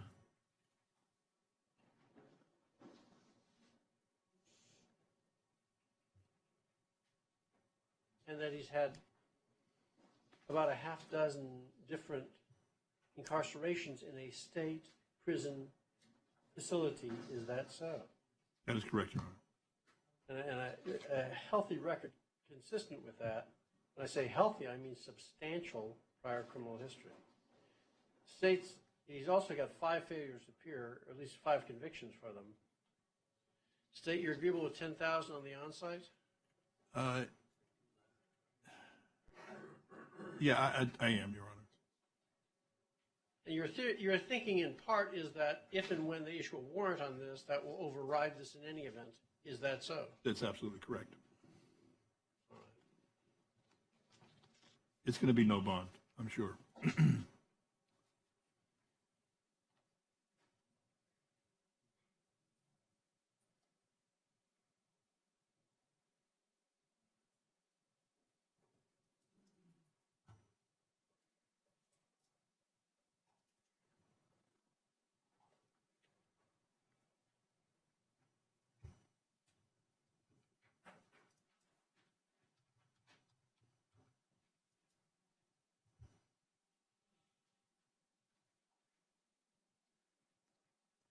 Had at least 3 sales of cocaine convictions. 5,000 cash surety on the possession of cocaine, 10,000 on the on-site. Conditions: don't possess any illegal drugs. Appear for your next court dates, sir, as reflected in the paperwork I direct you to sign. Thank you. Thank you. Aaron Miller.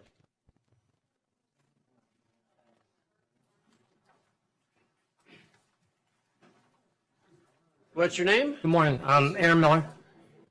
Well, Mr. Miller, you're charged with trespass and resisting an officer without violence. Can you afford to hire a lawyer to represent you? No, Your Honor.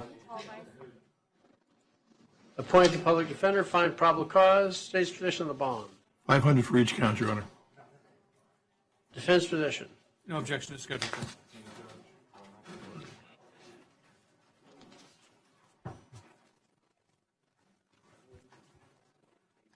All right.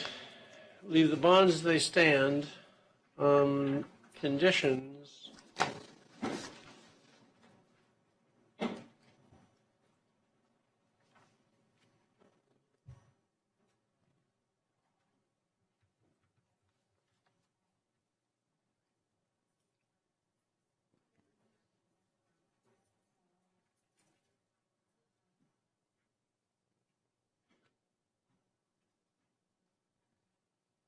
So are you employed? Yes, sir. That's what I was a little worried about being in there for 3 weeks is to get to a court What do you date. do for a living? I do a What do plastering, you do? plastering and masonry work.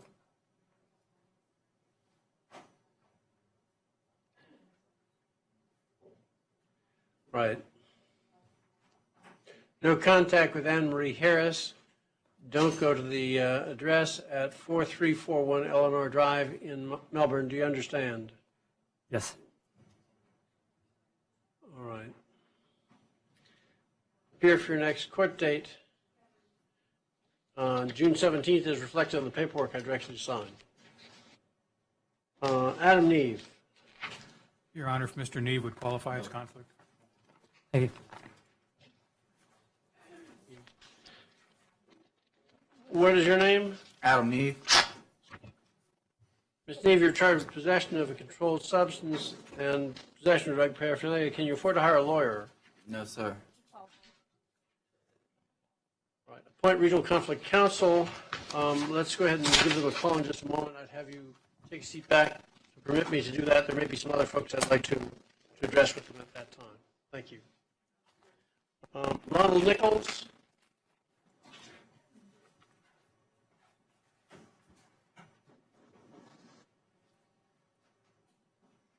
What's your name? Ronald Nichols. You're charged with resisting an officer without violence and possession of drug paraphernalia. Can you afford to hire a lawyer? No, sir.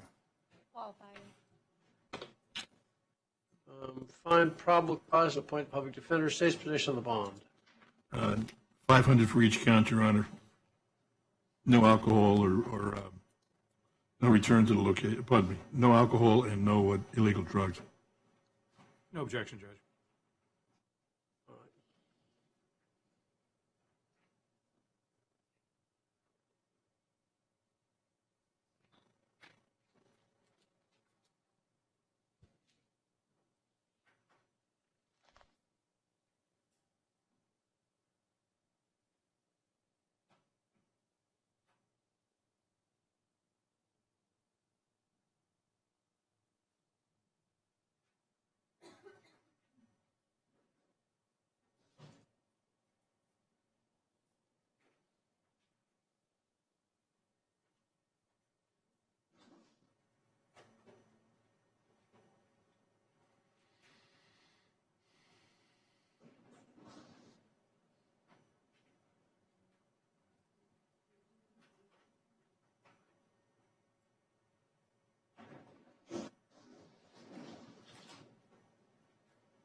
All right.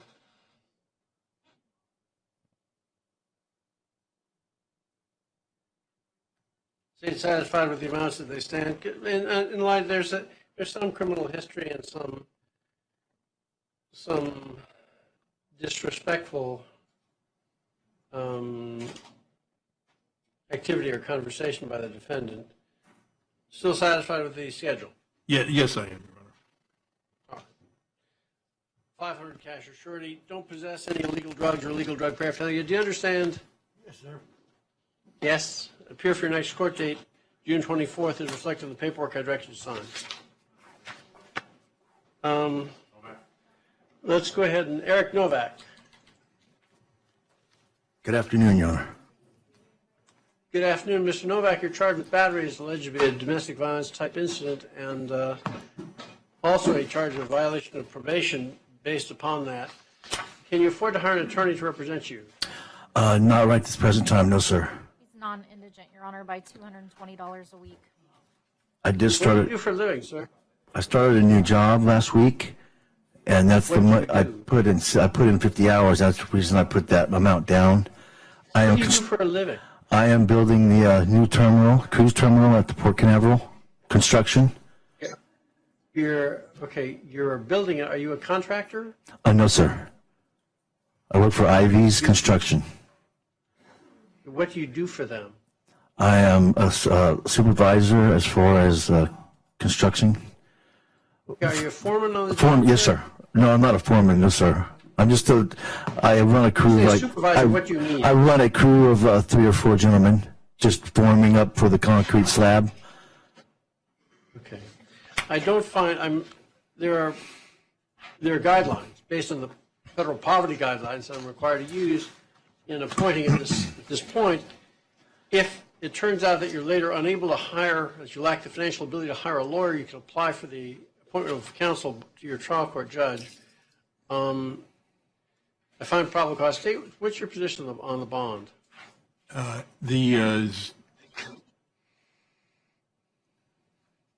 As to the DV battery, the state is requesting 500.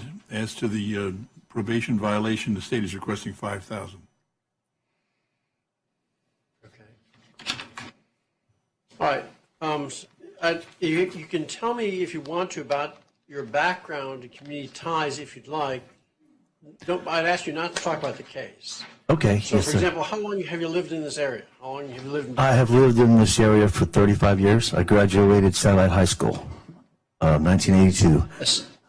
Aside from Catherine Dole, do you have any family members here? Yes, sir, I do. My mother.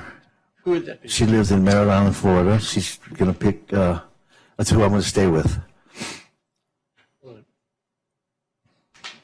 My father just is deceased as of 3 months ago, so she really needs my help at this point.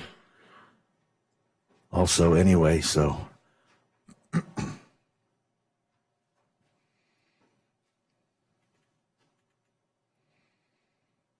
do you recommend on the on-site stay? 5,000, Your Honor.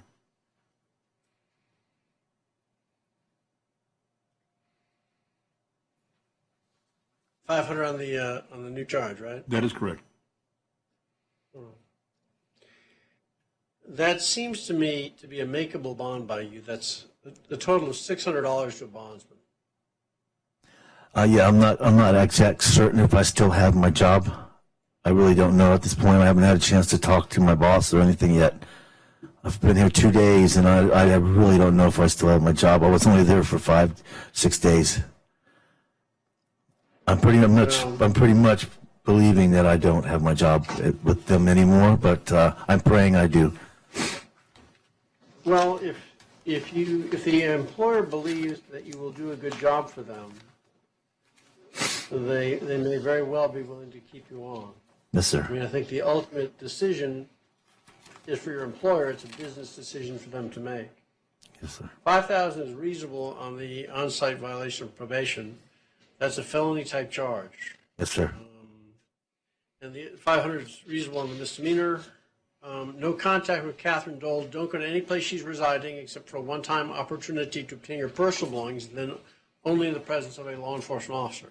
Don't possess any firearms or ammunition. Don't consume any alcohol or illegal drugs.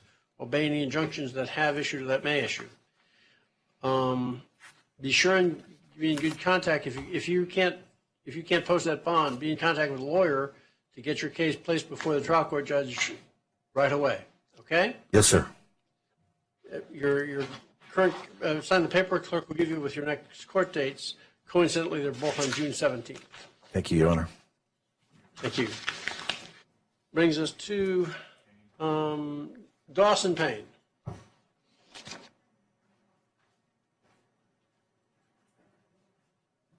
What is your name? Dawson Payne. Ms. Payne, you're charged with battery, domestic violence type battery that's alleged to be a felony type charge, fleeing or eluding an officer, driving while license suspended, criminal mischief, and giving a false name to a law enforcement officer. Can you afford to hire an attorney to represent you in this matter? No, sir. I'd like another moment, please.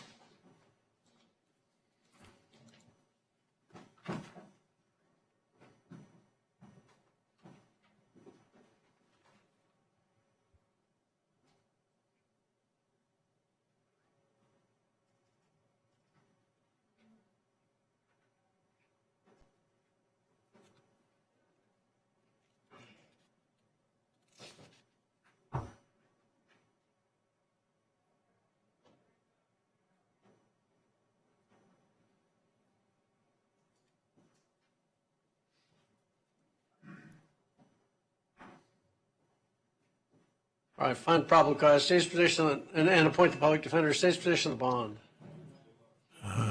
5,000 for count one, 5,000 for count two, and 500 for each of the three misdemeanors. Defense position. No objection to the schedule requested by the state.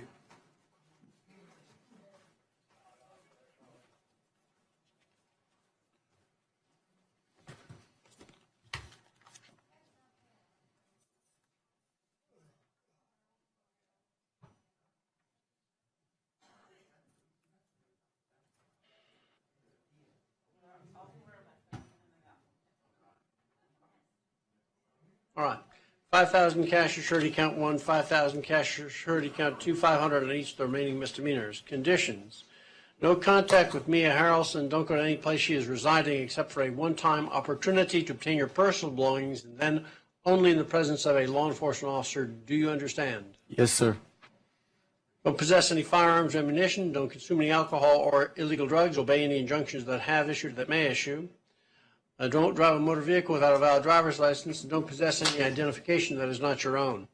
Appear for your next court date, June 27th, as reflected in the paperwork I direct you to sign. Michael Tiberio.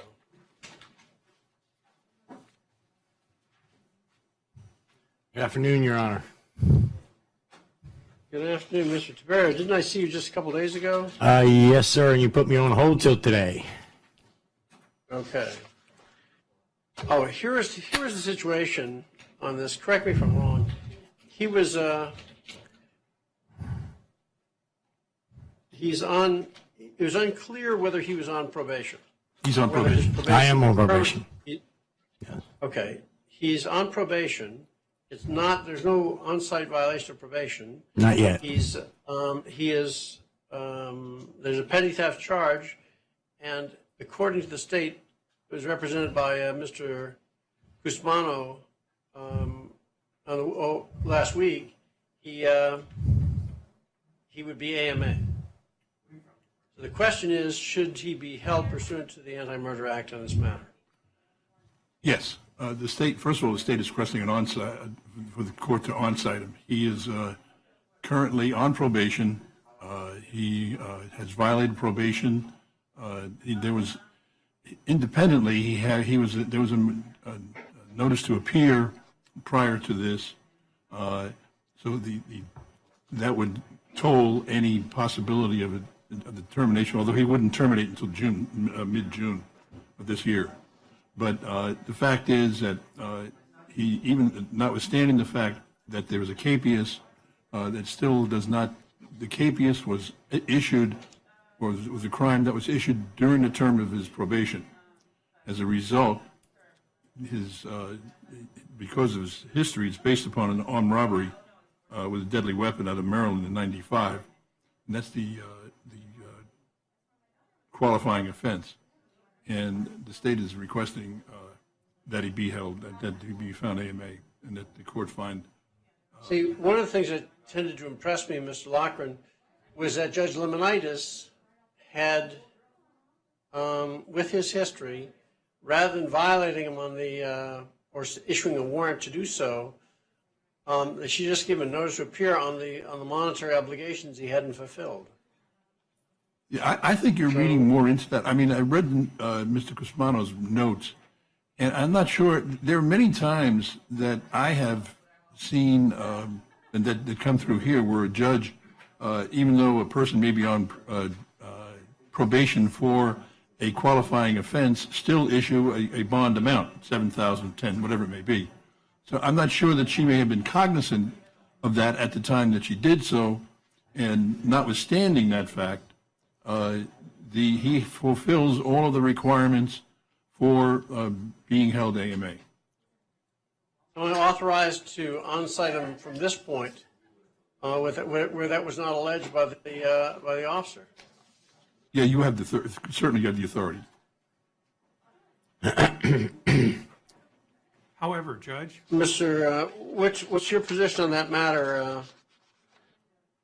Well, Judge, he's charged here with a petty theft misdemeanor, He's on probation for a driving offense of felony driving while license suspended. I'd ask the court not to violate him at this point with an on-site, allow the trial court to address that matter. I see that an AMA is coming no matter what, but I'd ask the court to allow the trial court to address that issue, considering the nature of the offices here. I mean, it may come tomorrow, but it's, you know. See, Ms. Laquan, I tended to view it differently, that my perspective on this is that Judge Lemonitis would have had, would have been in a superior position to me to have evaluated that, and she didn't buy them, but only sought to have notice to appear on these remaining, the things he hadn't fulfilled. So it wasn't that was my thinking. Well, I understand that. And with all due respect to the comments made by counsel and also by the court and also your determination of what Judge Lemonitis did or didn't do, it's not up to her to decide whether or not it will or won't. It is you are or you are not. It is not an optional choice. If a person is on probation, on felony probation, and they have a qualifying offense, then they are AMA. It is not discretionary. It's that simple. I have not Mr. been. Laquan, Judge Lemonitis avoided that by not violating him and simply just by doing the notice to appear, right? I have not. I don't think, like I said, I don't think that is in her power to void anything. The statute is clear. I didn't say void, I said avoid. Well, avoid, either way, the point is, you can't, that's why I would think that knowing Judge Lemonitis, I would be shocked to think that she would avoid it. But notwithstanding that, it doesn't matter.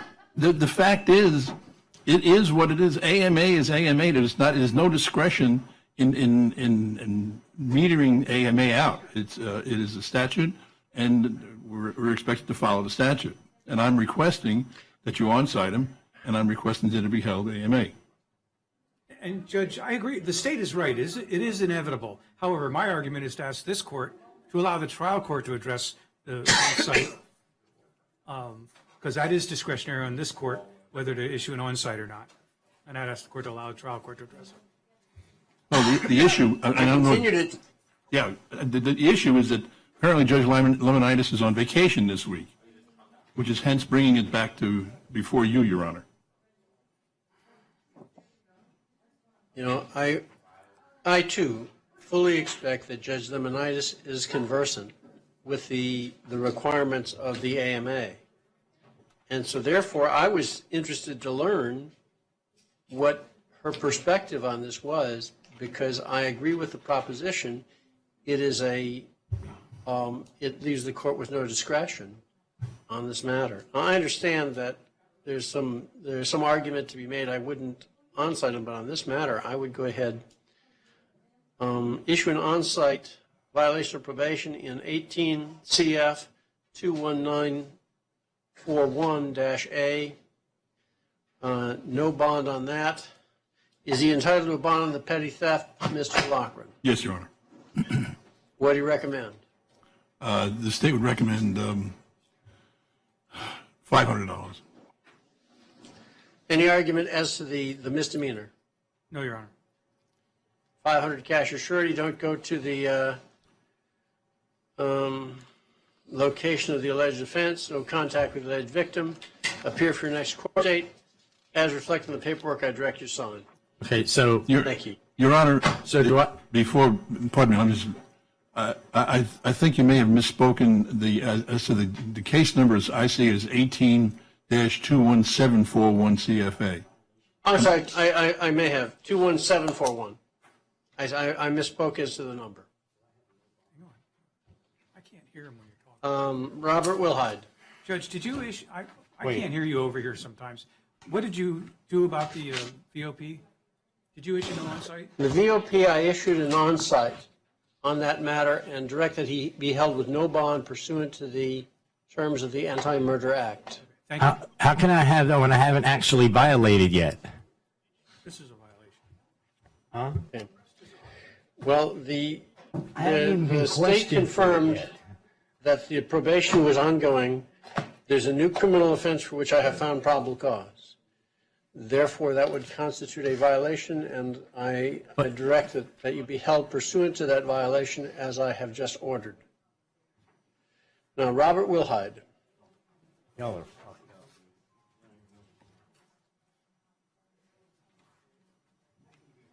What is your name? Robert Wilhite. So you're alleged to have failed to appear for proceedings in a misdemeanor case. Can you afford to hire an attorney? No, sir. Appoint the public defender. Any argument as to the bond? No, Your Honor.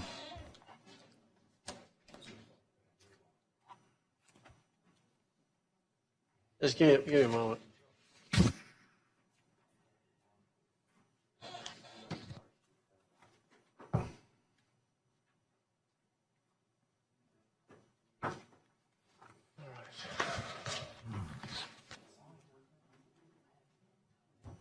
All right, let me tell you, here's my concern.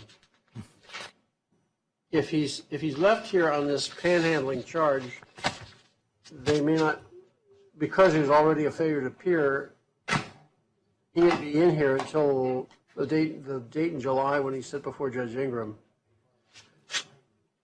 I'm inclined to an ROR after a particular number of days on this as a result. That's what I'm thinking. Because I think $500 to him might as well be $500,000. Well, let me ask a question about that. How much time, Madam Clerk, how much time does Mr. Wilhite have in?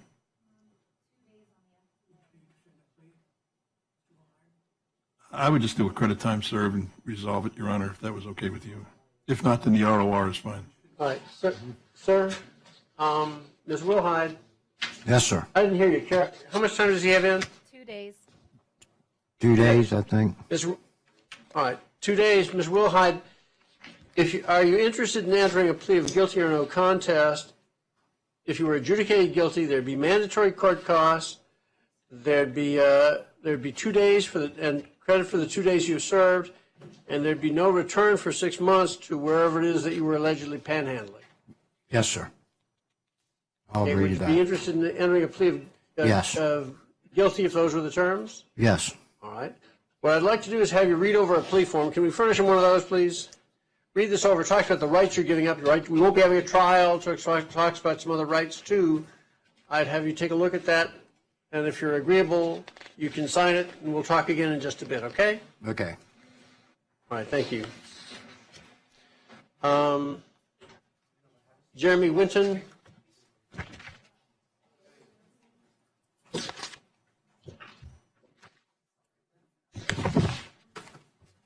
Hello, Mr. Winton. Hello, Your Honor. You're here as a result of two matters. One is a criminal charge, one is not. One is just a contempt matter. They allege you're in contempt by failing to pay child support, and there's a $1,000 purge which I'm going to leave in place and direct that you be brought before the Child Support Enforcement Magistrate, Linda Perez, at the Melbourne Courthouse tomorrow in the afternoon. Your Honor. Now, on the new charge, there's a charge of driving with a license suspended and driving without a vehicle that wasn't registered. Can you afford to hire an attorney to represent you? Your Honor, I will be able to, but I would appreciate the public defender's help today in answering any questions. Okay, did he fill out a financial affidavit? No, sir. Your Honor, No? I make too much money. All right, well then, I find probable cause state. What's your position on the bonds here? The schedule amounts, Your Honor. Okay. Okay, what do you do for a living, Mr. Winton? I'm a plumber, Your Honor, How long have you lived in Brevard County? since 1993. Okay. Look, the $2,500, that's $250 to a bondsman. Why haven't you bonded out? Because of the purge, she had to wait till this morning to be able to go to the courthouse to pay the $1,000 purge. So you fully expect to be able to bond out on this, right? Yes, sir. Now, if you bond out, you need to appear tomorrow before the magistrate in Melbourne. Do you understand? Okay. What time is that? Well, I guess it'll say on the paper. 1 o'clock in the afternoon. Linda Perez, 1 in the afternoon. Not here at the Moore Justice Center, but in Melbourne, the Correct. Melbourne Courthouse in Melbourne, okay? Yes, sir. All right. Leave the purge amount in place, leave the bonds as they stand. Don't drive a motor vehicle without a valid driver's license. Appear for your next court date on June 25th as reflected in the paperwork I direct you to sign. Thank you, Your Honor. Thank you. With the, I submitted his form. Mr. Wilhite. Okay, very well, Ms. Wilhite, would you come on back up?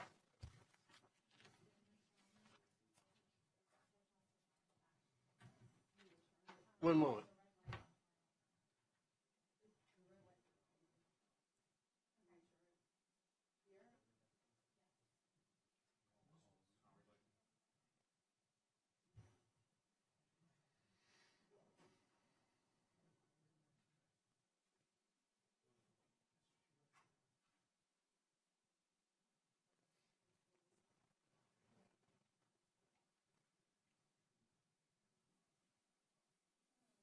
Thank you.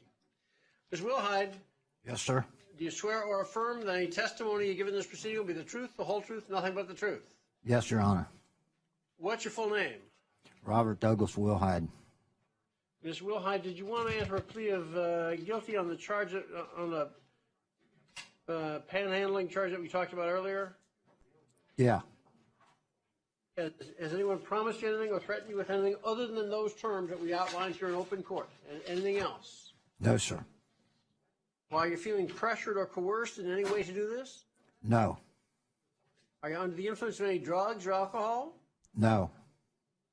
Are you thinking clearly and using your best judgment? Yes, sir. Now, did you read that plea form carefully on both sides? Yeah. Did you sign it as well? Yes, sir. Do you understand all the rights you're giving up and all the consequences of entering the plea as set forth in the form? Yes. Giving up your right to a trial, we won't be having one. Do you understand? Yes. You understand how valuable a lawyer can be for you. And if you couldn't afford a lawyer, counsel would be appointed to represent you. Do you understand? Yes. You ever had a lawyer represent you? Yes. So you know what the role of a lawyer is, how valuable they can be, right? Yes. So you're consciously and intelligently giving up your right to a lawyer. Is that so? Right. That's right. All right. Now, do you understand that the charge you're entering, your guilty plea to, is a charge of panhandling? And you understand what that sort of activity is prohibited by this Melbourne ordinance? Yes. All right. But for the plea agreement, this would be punishable, I believe, by up to 60 days incarceration and a fine of up to $500. Do you have any questions? No, sir. Are you on any form of probation or community control? What now? Are you on probation? No, sir. Right now. No. The reason I'm asking is that if you're on probation, this could be a violation of your probation if you plead. Yeah, Do you I know understand? that. Yes, sir. Okay, all right. Very well. I find the plea freely and voluntarily entered with knowledge of its meaning and possible consequences upon a valid waiver of the defendant's right to an attorney. I find a factual basis from the sworn report and make the other findings indicate the form and accept the plea. There being no legal cause, I shouldn't go forward to adjudicate guilt, require you to pay the court costs, serve 2 days in Broward County Jail, 2 days credit for time served. Don't go to the location of the alleged panhandling for the next 6 months, and 6 months to make the payment. And you're advised you have 30 days when to appeal the judgment and sentence of the court. You're entitled to an attorney to assist you in that appeal. If you can't afford one, counsel would be appointed for appellate representation and dismiss the failure to appear. Okay? Okay. Thank you. Kara, does that dispose of it? Yes, I just missed whether it was a no contest or guilty plea. I'm sorry. Do you admit that you were panhandling there, sir? Yeah, I'm through with that. Okay, make it a guilty plea. My sister charity starts. All right, thank you. I wish you well. Good luck, Ms. Wilhite. Thank you. All right, I think that takes us through. There are 2 passes for the regional council, but I would like to take about 5 minutes. Judge, I just want to make sure, did you withdraw the appointment of the public defender for Mr. Wilhite? Oh, if I had not done so, I did withdraw that. Okay. He is not required to do a